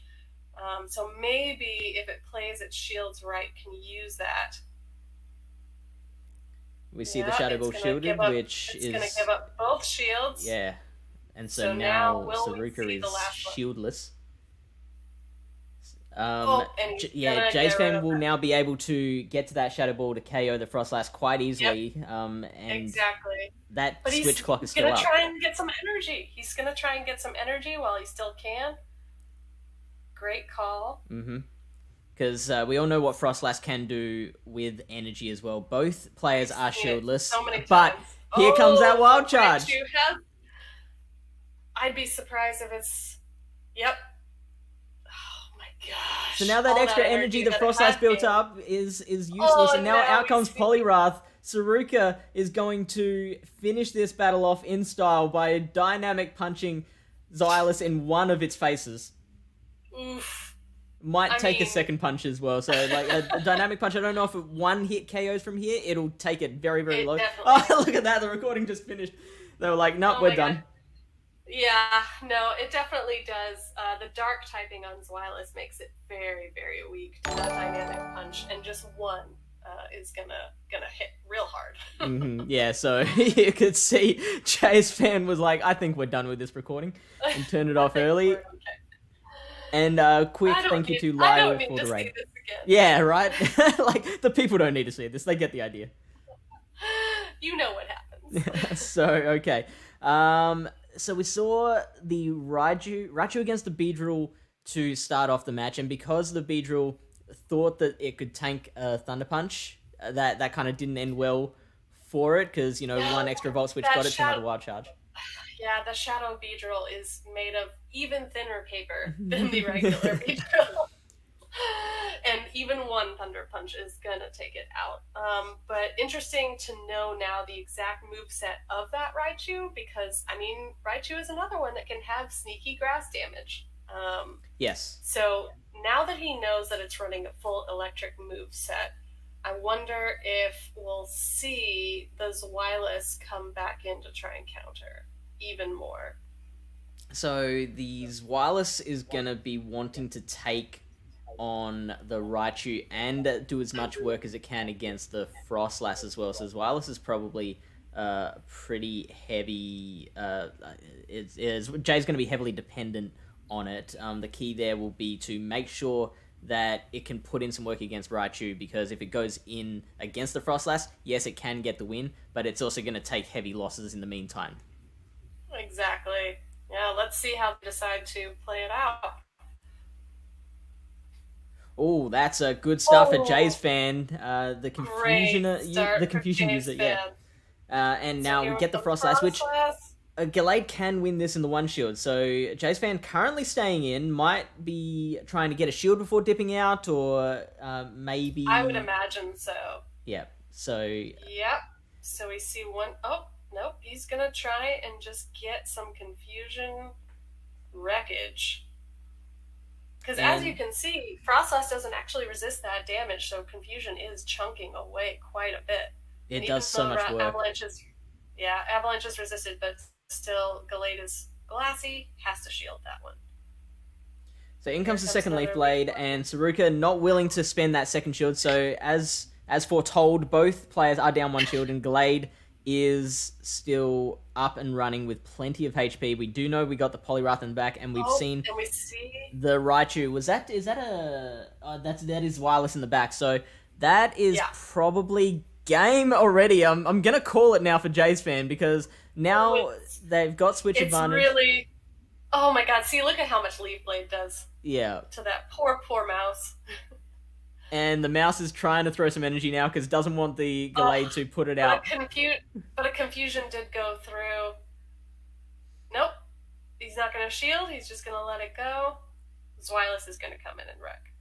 Or I would probably even throw Beedrill here, depending on how many Volt Switches that Raichu had. Just getting one extra Poison Jab would have been handy in this matchup. Yeah. But here comes Polly. and B. And lag, our favorite opponent. Lag. And bring on the lag. That's what we all want, right? That's what they pay to see, is the lag. We do get an unresisted, unshielded Scold. Now that might put the Beedrill in farmable range with mud shots. It's going to take a while, but it could get there. The Beedrill is going to have to get to that drill run. Will it get there? It does just! So now, close. Does it KO is the next question. That Poliwrath still had a whole bunch from of a Shadow B, it might get it oh, yeah. Yeah, there easy. It goes. Woo! Jace fan! Jace fan, man. Calling that lead and seeing that, again, the confusion damage, how much value that can have when going unchecked. Absolutely. Winning that lead just paid off so well for Jay's fan because not only was he able to get that switch advantage in his favor, but he also managed to leverage that switch in. Usually you see so many, one person switches out, next person switches out to counter. Jay's fan wasn't rushed. He was like, no, I've still got this matchup. Won that one, sure. Sorry? No, he's like, yeah, I got this. Yeah, I got this. Blade can handle this. Especially, what really helps is that being a Powder Snow Frostlass, he knew that he could resist that damage while still piling on damage with his confusion onto that Frostlass. And knew that his backline could handle the potential backline that Saruka had as well. Yeah, so knew the Poliwrath was there. Exactly. Obviously, had a fair idea that the Raichu was coming. So all he really needed to do, that match was almost planned out the moment that Saruka switched into the Frostlass from there. It's like, okay, as long as I make sure I win this matchup with the Glade, I maintain switch, I can make sure my Zweilous is matched up against the Raichu, and my Beedrill is matched up against Poliwrath. Done.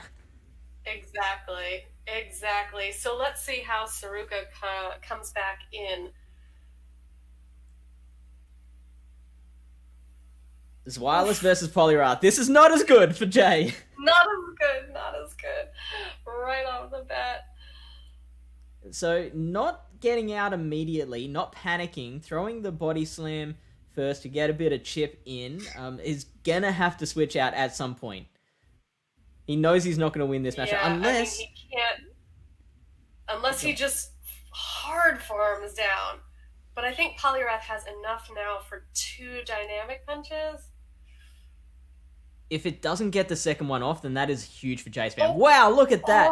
Jay's fan, again, not panicking. Massive. And yeah, just absolutely getting the job done. Is down a shield though, so still at a disadvantage. Bringing out Beedrill now as the Frostlass counter, which I don't think goes particularly well for Beedrill. I don't think that goes well, but I didn't get a look at what was... Yeah, because he's going to take that. Oh, because he just wanted Beedrill to soak some damage. Yeah, I think that's a classic sack swap there from Jace fan, because now when Polion comes out and it just starts to waterfall down that Frostlass like it is no one's business. Yeah, and it can take one Shadow Ball from Frostlass and maintain some good energy. So let's see how much the Shadow Ball does. Quite a bit, but the Powder Snow is being doubled. Oh, look at that! We got a switch out. Oh, and a good catch on Saruka's part. And I believe that was Poliwrath. No, it was Zweilous. Even just as good. Catching a Hydro Cannon. That was an excellent catch, knowing that Zweilous would resist that move. But now we have Dragon on Dragon violence. This is the classic Game of Thrones point of the battle. Next season on Game of Thrones, Zweilous on Zweilous. Oh, and now Jay has to decide he's gonna keep that Zweilous around. Is he gonna try and now farm down the rest of the Zweilous so he's got that energy? Oh, he might be able to. Yes, he can. Just a tiny bit of HP left. The Frostlass comes back out. Dark Pulse is going to be shielded, surely, because now Frostlass will be able to farm down the Zweilous with 1 Powder Snow. Yep. And that was it. That was the end of that. Oh my gosh. Excellent calls on Saruka's part. knowing where the resistances lied in those matchups. Beautiful catch of that hydro cannon on his Violet. Yeah, and both sides managing to leverage their good leads very well, particularly in that second and third battle. Yeah. But it's a really good point that you make about not panicking even in a bad lead matchup, and even when you have a good lead matchup and they instant swap. If you know your backline can handle that, then you don't need to. Yeah, and I know Really I've been in nice so many situations where I'm like, I can tank this move easily, and I let it go, and then that I don't realize that, oh, wait, now my Pokemon is farmable for the next thing that comes in, or I now lose this matchup.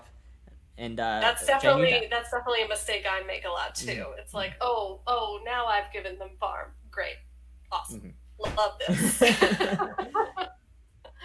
All right, so I'm going to jump back out of here. I'm gonna bring AJ back on. Thanks for the Awesome. casting. Yeah, no, that was great. That was a great matchup. Really unique Pokemon to see in this meta. All right, let's bring AJ back in now. Whee! How'd it go? Well, James I couldn't look.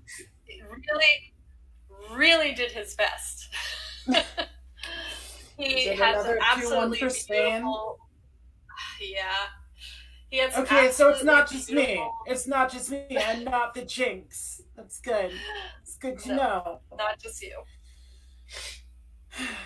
Okay. He did have some maybe- beautiful alignment and really showed off how a cool head can help you maintain a battle.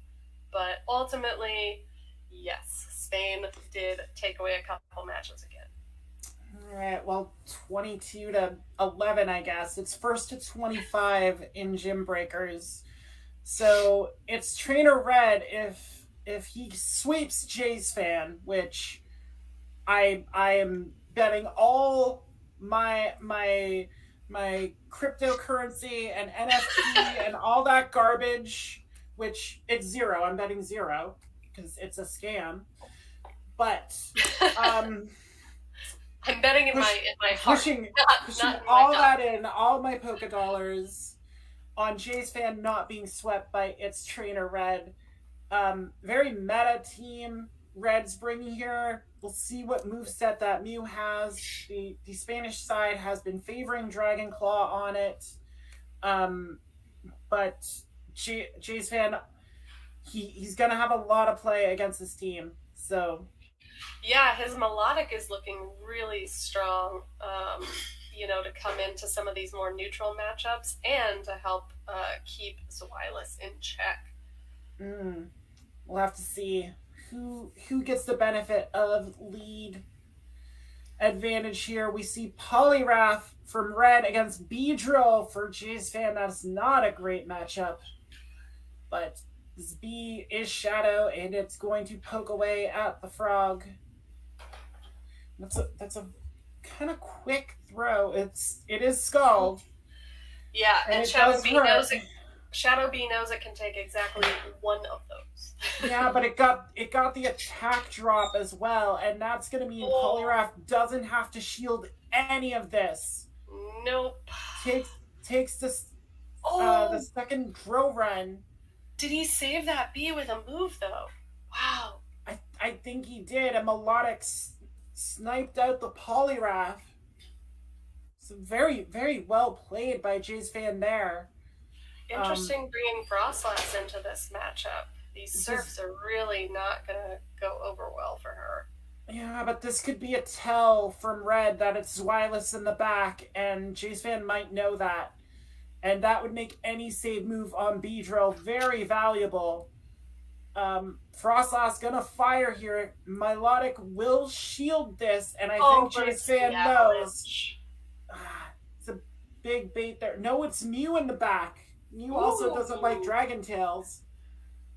No, and this Mew, we have not seen its full moveset yet. Yeah. So what does Red have to be able to put pressure on this Melodic? I'm pretty sure this is enough for 2 wild charges right here. and he's gonna let the Melodic find out. Yep. It is a wild charge right off the bat. Melodic goes down. And tough choices now. Yeah, we'll have to see how Jace Fan decides to play this. He's gonna go for the move. The stored energy. He's gonna go for the X Scissor on Mew. That's the choice from this Mew. And then instantly brings in Frostlass here to avoid giving that Mew any more energy. But this Mew already has so much. It does, but it does have its defense drop. There's the Dragon Claw, so it is a Dragon Claw Wild Charge Mew. Frostlass does get to her Avalanche. Not going to take any more Shadow Claw damage from the legendary Pokemon. Oh my gosh, and one Avalanche has enough. Oh, yes. There she goes. Jace Fan gets to that Avalanche on Frostlass, and she is going to send her sister packing. Oof. And Jace Fan coming out swinging after those last sets. Yeah, big win there to start off this matchup against Red. Just very well managed, sneaking that Beedrill out with a move and being able to deploy it immediately. Just very well recognized, key to winning that matchup, dealing with that Mew. And now that he has the moveset on Mew, it's going to make it a lot easier to judge what he needs to do against it should Red bring it back here in this second match. Yeah. Oh, again with the B on the poly. Same leads are coming out. We'll see how they decide to play. But we see now that the backline has changed. Melodic's still a great safe swap option, but Zweilous is coming in from Jace Fans. He's still going to take that. He's still going to take that one Scald because he knows he can. Still hurts, and Zweilous might be in here to counteract Mew. It will take super effective from Dragon Claw, but it takes Wild Charge out of the arsenal for Mew. Drill Run is shielded this time by Poliwrath. Gets to another one. Yeah, Jay's not going to keep the Beedrill this time. He's going to fire both these Drill Runs. And Poliwrath goes down, so Jace Fan wins the lead. And let's see how Red responds. He's got Frostlass. Frostlass getting the Powder Snow down. Yeah, she's got some extra energy, but Jace Fan still has both of his shields. Yeah, and Milotic is tanky as heck, and she can take a Shadow Ball. Oh, she can take a Shadow Ball like a champ. But will she? No. Gonna shield up. Jay's gonna shield the Shadow Ball. Makes the right call there. Doesn't get baited by the Avalanche, and here comes a Surf, and we'll see. Will it be enough? Just barely not. No. But can he Dragon Tail down? Yes. And now he's got some extra energy on Melodic for this Mew in the back. Yeah. Frostlass does not like taking Dragon Tails, and now Mew's going to have to do something with these Surfs here. Does take the first one. Zweilous comes in immediately. Jace Fan says, I know what your Mew's capable of, and Zweilous ain't worried. Oh, and he just farms him down. Dragon Breath down. The power of those bobbing twin heads. Too much for Red. The power of his dragon moves, because that Melodic has Dragon Tail, which can really put on heavy pressure. And not a lot resisting Dragon in this meta. Like, it's basically nothing. Steel. Yeah, nothing on its Trainer Red team. I can speak. It's been a long night. Yeah, nothing really resists that Dragon Tail damage, so it can really stack up if you give it too much time on the screen. Well, that's Jace Fan breaking the streak of 2-1s for Spain. Can he sweep its Trainer Red? Canada come back. Can we cue up the comeback? Frostlass comes in against Gallade. And it is a Powder Snow Frostlass, so Gallade can handle a few of those. Yep, and actually outpaces Frostlass to this Leaf Blade. I mean, Frostlass can take a Leaf Blade, no problem, but still, Red's gonna shield it. Wants to protect this Frostlass and get this energy up, but Jay's Fan gonna shield his Gallade in return. And Yeah, if this Avalanche is resisted by Gallade, but it's still gonna hurt because, again, made of paper.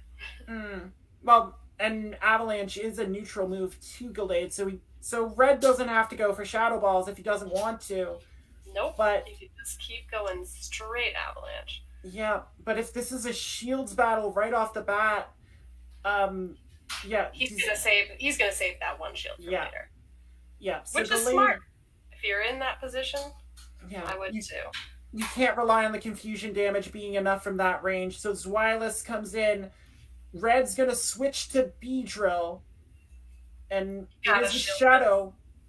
I don't know if you have to. Jay's is gonna. X's does so much.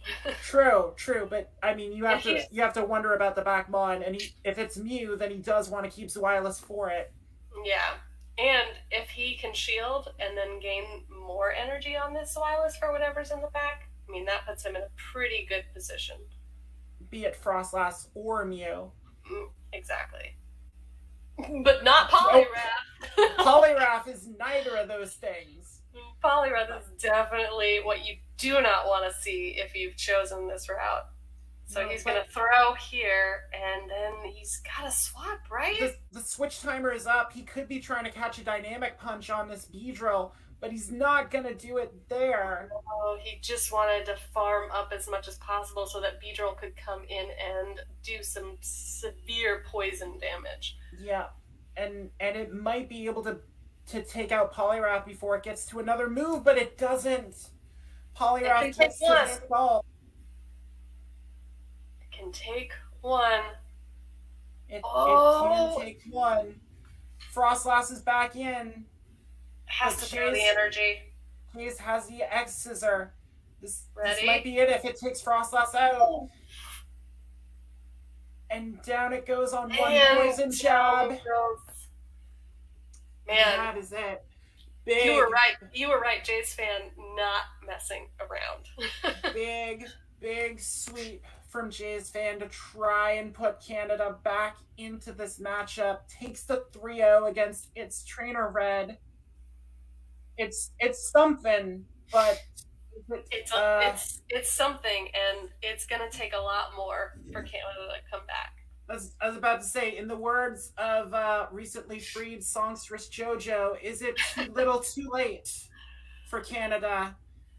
I mean, yes, I'm old enough to remember JoJo before it became an anime. Honestly, even we've got 2 more matchups to do, and even if they sweep both, I don't think it's we don't know. We don't know, Kaz. We don't know. I don't know. Don't know. I don't know. I'm trying to hold the faith here. I can count. Bestiamax is up against Holden McNuggets here. We're going to see Barbaracle come back in. Oh, the arms. Gallade is still here. The arms that haunt my nightmares. Oh my god, it's not the arms, it's the eyes. They are forever staring. Holden's gotta try and match Jay's Fan here and put up another winning result. Otherwise, Spain is just gonna inch closer to that finals berth against California. Let's just get into this. Let's just go. Let's just do this. So we got Lapras on B in the beginning. Shiny Lapras at that. Bestiamax just showing off. It's farming up quite a bit of energy on both ends. And not. I mean, this isn't a super straightforward matchup, but it is a little more in Lapras's favor than B's. Yeah, just being able to spam those surfs, especially if Holden's gonna hold on. Wow, he's gonna have to give up both shields. Yeah, had to protect the energy. And now he's gonna go for a Yeah, bait. no, it was a CMP tie. He has to hope this is at least a knockout, but it's not even close. He threw the X scissor. He can farm up here on Lapras to get that energy back, but now this He's B is gonna vulnerable. force Bestia Max to give up shields. That's the hope. Frostlass is in. There's the first shield. And now going for the drill run. Yeah. Which Holden with the bait and then trying to pull the second shield, and he does. Yep, and Frostlass gonna give but with the energy advantage. Yeah. Bestia Max is gonna get to his Shadow Ball first. And we're gonna bid adieu to Holden's Frostlass. Yeah. You never want to be even dream. You never want to be the second Frostlass into that matchup. And he's Swilus in the back. Oh my gosh. Terrible. I've seen it on your streams, AJ. I've seen it on other people's streams. A Frostlass with energy is just the most dangerous thing you can possibly be facing. I believe my quote is, "That is what this girl do." That is exactly what that girl do. She get energy and she wreck you. And, it's true. And Frostlass just wrecking Holden McNuggets there. There's not much you can say about that. Sometimes your backline just gets dominated, and maybe that was a team comp decision. But once Holden had to give up that shield on the CMP against Lapras, I think if he got the move off, he doesn't shield that, and maybe he's in a better position. But shields down, a Frostlass that came in with energy. There was nothing that could be done there. Yeah, exactly. We've seen it before in this stream and in others. This isn't much better. Oh gosh, putting your faith in Frostlass can really reap some rewards. Yeah. So Barbarical is no match for Poliwrath. So Gallade came in. Bestia Max responds with Frostlass. And once again is protected. Frostlass doesn't love this matchup. She's gonna have to give up a lot of shields because this Gallade is getting to Leaf Blade so fast. But the thing is, Gallade has to give them right back. Just how quickly Frostlass can get to that Avalanche, and even an Avalanche is enough to take Gallade out. So will we see the last shield go down? Yep. Yeah, I think it was just a formality at this point. Bestia Max protecting that icy lady with everything he's got, and the shield comes right back from Gallade. Gallade doesn't want to give up either, but he's gonna be able to farm down the Frostlass and leave this matchup with a ton of energy. Oh, and Lapras comes in. Yeah, Lapras coming in to soak this up. Just Poliwrath doesn't want to take anything this Gallade is throwing. Leaf Blade claps Lapras for that little bit of energy. Yep. Beedrill is in. Beedrill gets to the X Scissor first. That is huge for Holden McNuggets, preventing this Lapras from being able to threaten with Surf. Lapras goes down. And now it's all Poliwrath. And I mean, Poliwrath still has a chance if it can ping Gallade out quickly, and then just draw hand face, just brutally crushes that bee with a force that would put Poliwrath on CNN. Gallade tried to catch there. It didn't work. Gosh. Gallade thought they could get to the Leaf Blade in time, but just edged out so that this could hit. Yeah. Dynamic Punch not 100% lethal on Barbarical, but the mud shots in combination are. And that is why Barbarical quickly fell off the glacial meta. As Bestia Max picks up a big point there for Spain. It is now 2-0 in this matchup, which means Spain is actually guaranteed themselves a tie. So if Bestiamax Actually, does sweep may I Golden interject? McNuggets, that gets... Uh-oh.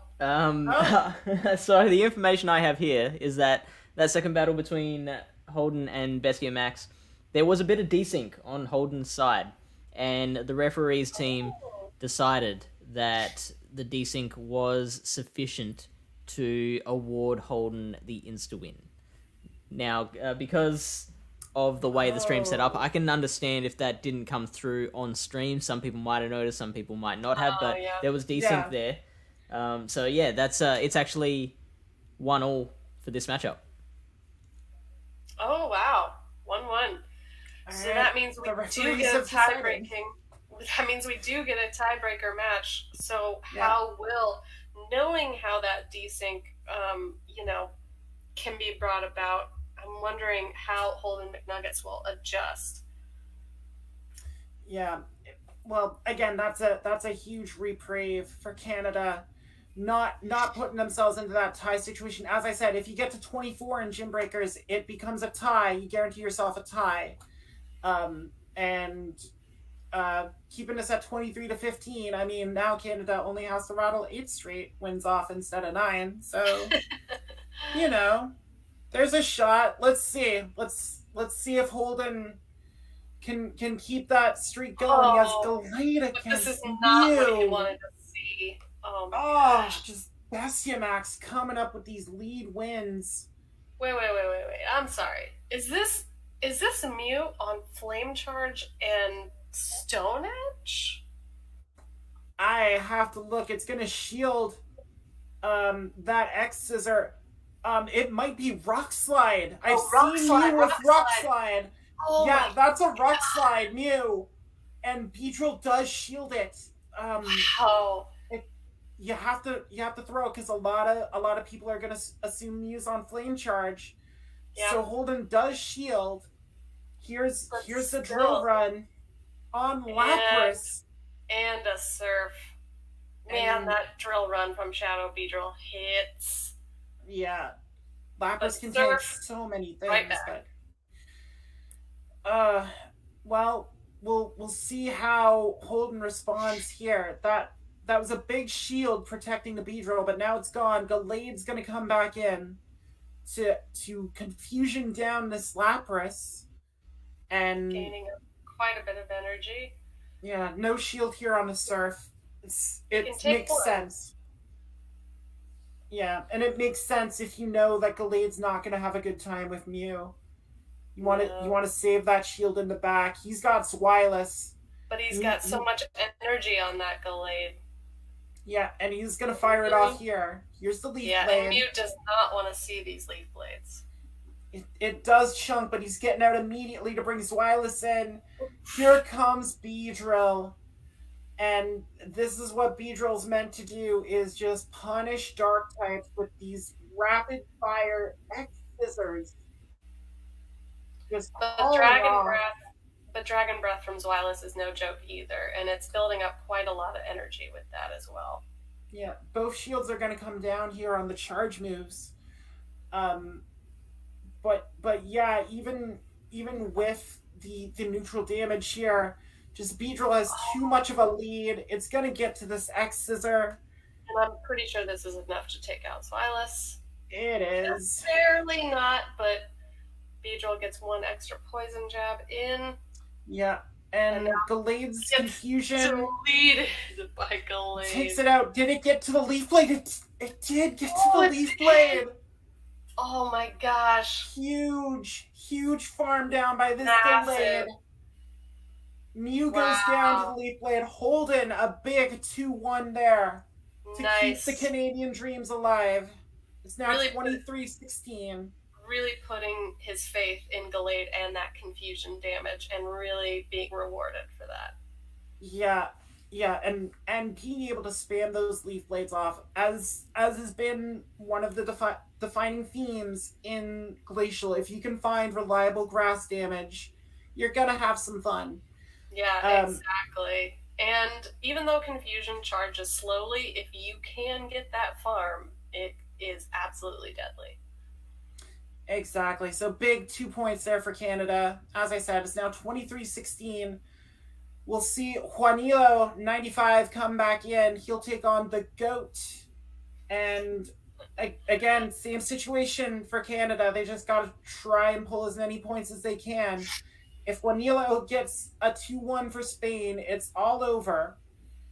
And Juanilo bringing in, a lot of off-meta picks here with the Drapion, with the Venusaur, with Shadow Lapras. Goat doesn't have a lot that really resists what Venusaur can do. He's going to have to rely on Zweilous and Beedrill a lot. Exactly. Venusaur can do a lot of damage to everyone on that team except for the Beedrill. So that's going to be clutch. And hopefully the GOAT realizes that, and keeps that Beedrill safe. But that being said, Juanilo's team has a lot of decent matchups there with some very spammy moves coming from Lapras, Wishcash, and Drapion. Yeah, a lot of spam potential on Juanilo's team. How will GOAT deal with this, knowing that Canada's backs are against the wall here? Let's find out. Oh, dear. Oh my god. That is another outright lead win for Spain as Venusaur meets Poliwrath. GOAT answers with Shiny Mew. But even Mew is not going to like these frenzy plans. Oh, I think AJ seems to have disappeared, so Kaz, you're on your own. Oh, good. All right, so we've got moves coming through now on Mew. Oh, she's back. There we go. Yeah, Canadian internet, not as reliable as American internet, but still more reliable than Australian internet. Anyway. So we did finally get the Venusaur swap out for Wishcash, which can take the supposed moves on this Mew if it has Wild Charge, but we have yet to see anything but Dragon Claw from it. Yep, and that's been the standard for the Spanish side, running with these Dragon Claw Mews. Again, trying to, or from both sides, really. Sorry, this is GOAT's Mew. I'm so used to the Spanish Mews. The internet threw me off. I blame the internet. I mean, that's a pretty good response, but Juanilo has given up both shields to protect this Wishcash. Mm-hmm. And Daddy Cash coming in with the spam. As Cash Daddy want to do, Mew goes down to Mud Bombs. So Goat is holding on to one last shield. Yeah. And here comes Poliwrath. I mean, Juanilo had to give up those shields there to keep Lapras away from Poliwrath and keep Venusaur attached. Wishcash gonna keep spamming these Mud Bombs out, and if the GOAT doesn't fire anything off, he's gonna take another one. And there it is. He's trying to farm up as much as possible, but he's gonna get punished. That is the price you pay for holding on to that shield as long as he is. Yeah. It's the price GOAT pays, and destiny might be calling for Spain. Yeah. As Wishcash's eager eyes are closed. I don't see a bright side here as Lapras meets Frostlass. And Frostlass is not going to like these surfs, but Shadow Lapras also is not going to like that Shadow Ball. No. And she has a shield to use, and she's going to use it here. She has to use it. She has to get this Lapras out of the way as quickly as possible so she can go at that Venusaur. There's the Shadow Ball. Lapras can tank it. The surf coming in is going to be... It's going to have to take a surf. Yeah. It is brutal. I think it's going to be just barely not enough, but still... No. Yeah, but... She's going to have to throw her energy. Yeah, Frostlass can only do so much before having to throw something to get rid of Lapras, and that surf might have been the blow. And if she doesn't have 2 avalanches ready for this Venusaur could... Oh, no. She had it. Yep. Wow. Just got there. Okay. Big farm there by the GOAT. Just getting enough off that Lapras to be able to win that race. Trusting Frostlass yields results. again, as I've said so often during the stream, There she be. that is what this girl do.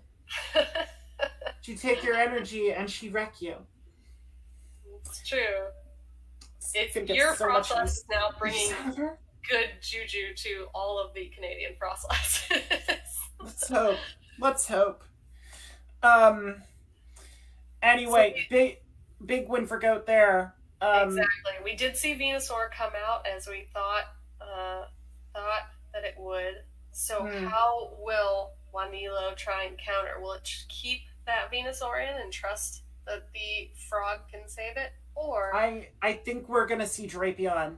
I think that's the move Juanilo makes to put more pressure on that Frostlass, because he didn't really have an answer for Frostlass in that first team, aside from relying on Lapras to just soak up the energy.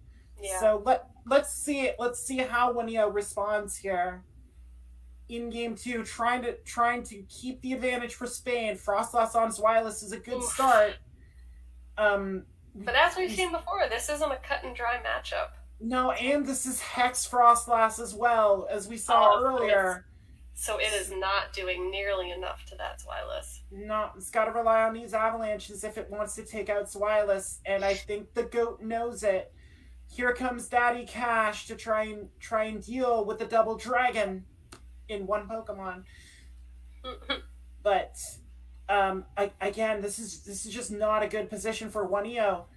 Yeah, Cash is not the best answer to a Zweilous, and now we're gonna see Goat's Frostlass come in to try and soak up some of these mud bombs. Yeah. Goat could be looking to build energy on this Frostlass as well. Because coming into this matchup late means that he could potentially build up a lot of energy, since his Frostlass is on Powder Snow. Yeah, and again, it can take mud bombs like from a standing start. You're relying on mud bombs if you're the Whiscash player to get that win. Juanilo just lets Whiscash go. He's gonna bring his own Frostlass in to farm up. And he has the shield to spare. Easy shield here. Just that Hex damage, just wrecking that Frostlass. That is why you run Hex on Frostlass, is for the mirror. Or the mirror, exactly. Yeah. Instead of Crunch, right? Instead of Crunch. Anyway, Frostlass just going to be able to threaten this back line here. The Zweilous does shield. Now, does the Frostlass return the shield now that it's fired that avalanche? No, it's just a body slam. Doesn't have to. And it gets another avalanche. Another avalanche. Oh, Frostlass. And it hurts. Just peeled all those shields away, and now it's Beedrill against Poliwrath, and that is not a good matchup for Beedrill. Nope. With no shields. With no shield to help it, it is going to soak up these Scalds, and it's not going to like it. Yep, and Poliwrath just needs 6 turns to get to Scald. Beedrill needs 7 to get to Drill Run. And that math says this is bad. It's not even going to use the shield. Oh no, he calls the X's are bait. And yeah, this is pretty much jam done on this matchup here. These X's just finally get the shield, but not before it can get to another Scald. Beedrill gonna take a hot bath here, and as I can tell you from seeing a bunch of bees fly into my parents' swimming pool, bees do not last in water very long. So Beedrill goes down. We are at 1-1. Spain has officially clinched a tie in this matchup. If Juanilo can beat the Goat in Game 3, Spain officially moves to the final. They will take on California in that final, which one of us will be calling. I can't remember who. Something. So in this last matchup, we have a pretty positive one, since this is a Hex Frostlass on this Poliwrath. Yeah, exactly. Powder Snow Frostlass would be in trouble against Poliwrath, but Hex Frostglass, as you can see, is maintaining the advantage on these fast moves. It does take that Scald right off the bat. No debuff from the Poliwrath. Doesn't love Scald, but can take one, much like the B drills that we've seen Red Drill run. Yeah. And Poliwrath, much like a lot of this meta, not a fan of Shadow Ball, as it just eats that. When I have to expect a shield here. And then I would imagine so. Yeah, there's a shield on a second Scald. And this is another good reason to have Hex. That might have been an attack drop, though. So he gets out of there and catches the Scald on his own Poliwrath. Beautiful catch. Big situational presence there for Juanillo, like knowing he wasn't going to get the farm down he wanted. But the goat actually saves his 1 HP Poliwrath for a potential sack later. Yeah. And now the positions are reversed, and that Frostlass takes a Scald. And the big difference here is the goat's Frostlass is on Powder Snow and is just not able to put any fast move pressure on this Poliwrath. And we see no shield. Oh, and the Shadow Ball lands. So he's going to bring in Whiff's Cash, Daddy Cash to do that spam that only Daddy Cash do. Juanillo's looking to ride cash money to the bank in a final spot. He takes that first avalanche. That is tough to take. He's going to farm up a ton of energy, though, and get one Mud Bomb off. Yeah, and he still has that. He still has that Frostlass absolutely loaded with energy. And here's Zweilous in now, and he's going for Blizzard. Oh my God, he's just going for the nuke. This can't land though, right? He's got 2 shields. Joe can't let this hit. It's blocked. Oh gosh, it's blocked. I was gonna say, but Frostlass has 2 avalanches. 2 avalanches are gonna do this Zweilous in. Yeah, so there's the shield, and I don't know where Goat's switch timer is. He has to try and catch one on his Poliwrath. I don't think he can do it. No, I don't think so either. And Frostlass had enough health to avoid the Dragon Breath snipe. So this avalanche is gonna come in and wreck Zweilous' day. Poliwrath does mudshot Frostlass down, but Daddy Cash cannot mudshot down the Mud Boy. Daddy Cash with the finishing blow. The money and the cash goes to Spain as Juanillo takes a 2-1 decision on the goat, and Spain officially clinch a 25-17 win and dash my poor little maple syrup so tart. Oh, I'm so sorry, AJ. Yeah, I was rooting for you, but... No, you had the only Canadian on here. Yeah, I invited you on just so that I could watch your country suffer in front of your eyes. Oh, no. Oh, no. What an exciting finish, though. Like, the Mudshot mutual farm down, like the double avalanche, or the triple avalanche from the Frostlass. Yeah, you couldn't have asked for a better final matchup. Like, asking both players to play Poliwrath against Frostlass and see what happens. Like, I mean... It was really interesting to see the different Frostlasses and how they played on each person's team against their Poliwraths. Yeah. Yeah. And we saw that kind of uniformity from the Spanish side, having Hex Frostlass, having Dragonclaw Mew. There were some clear strategies that Spain brought into this meta, and we saw them play out and give them a lot of advantages in situations like that one that ultimately delivered them the semifinal win. I am stunned that Canada is not going to win the Ice Meta Gymbreakers tournament. But I guess Norway didn't exactly do well either, so small wins. It is what it is. So small victories. So that means, Spain will be taking on California in the final. That'll be taking place on the MyPvP Academia channel tomorrow night. Take a look at the Gymbreakers Twitter, or if you're in the Gymbreakers Discord, you can find it there as well. Or I believe it'll be on MyPvP Academia's Twitter as well. If you are new to this channel, we have a lot of cool stuff coming up this month. We've got The Ring, which is another kind of Shoutcaster PvP format that's coming up this Thursday night US time.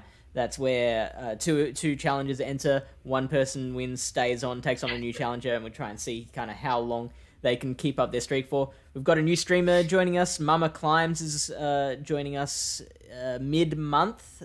New to the PvP scene, but already doing very, very well. We've got Battle for the Lumiverse with Switchmasters coming up end of the month. And, of course, every week we've got Meme Team Monday, which is kind of the most popular thing that I do on this stream, which is where I try and make a ridiculous mon or team work in GBL. So plenty there to see. There should be, if you're on Twitch, there should be a calendar below the channel window. If you scroll down, you can keep up with it there. And ladies, thank you so much for stepping up and braving this marathon. Because, like, if those people who weren't here at the beginning of the stream, that we were meant to have 2 other shoutcasters. We had tech difficulties. 2 of them, those 2 had to leave, and so Kaz and AJ here have stepped up to just do the whole thing on their own, which is a lot to undertake. Must be very tired and super appreciative. Thank you, girls. Yeah, it was a pleasure to be here and see these excellent battles and share them with everyone. I've gone through so much bubbly just to keep my voice. And you mentioned the final's going to be on my PvP Academia. I'm going to be showcasting that one as well. Yes. Alongside Fish on a Heater, also That's a right. member of that crew. So Lundberger, of course, will be there, and tomorrow, Xenius. Fish. Absolutely. And I believe I'm not spoiling anything. I believe we have drafted one of my fallen Canadians to join us on that stream as well.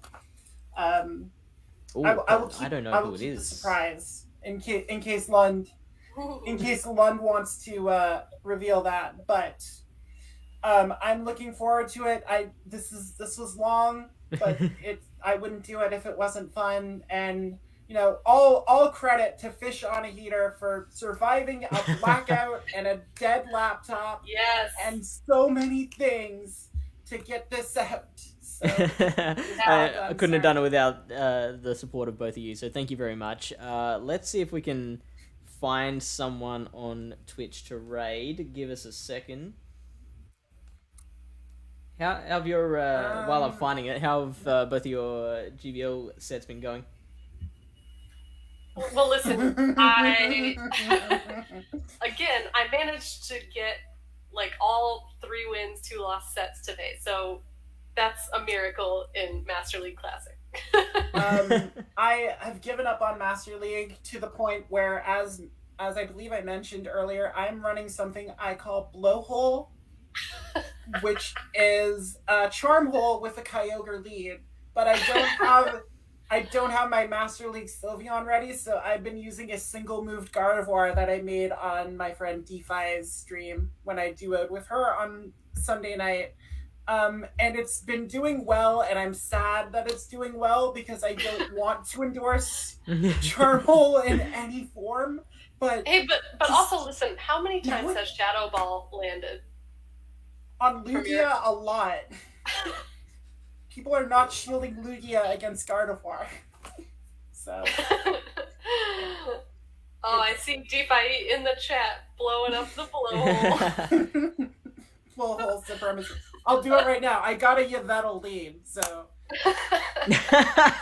we will continue to blowhole until Sinnoh Cup happens. Let's just grab your phone feed and we'll pop it up here now while we've got people here to watch. Oh my god. I got Gardevoir against Ground. Do you want me to just play this? Oh, it's alright. Like, no, I'm the not raid's shielding my counting Gardevoir. down. It's Don't gonna. worry. I didn't shield an Earthquake though. That's bad. Oh, wow. So yeah, Gardevoir cannot take an Earthquake. We have learned this. But now I get to just farm this Groudon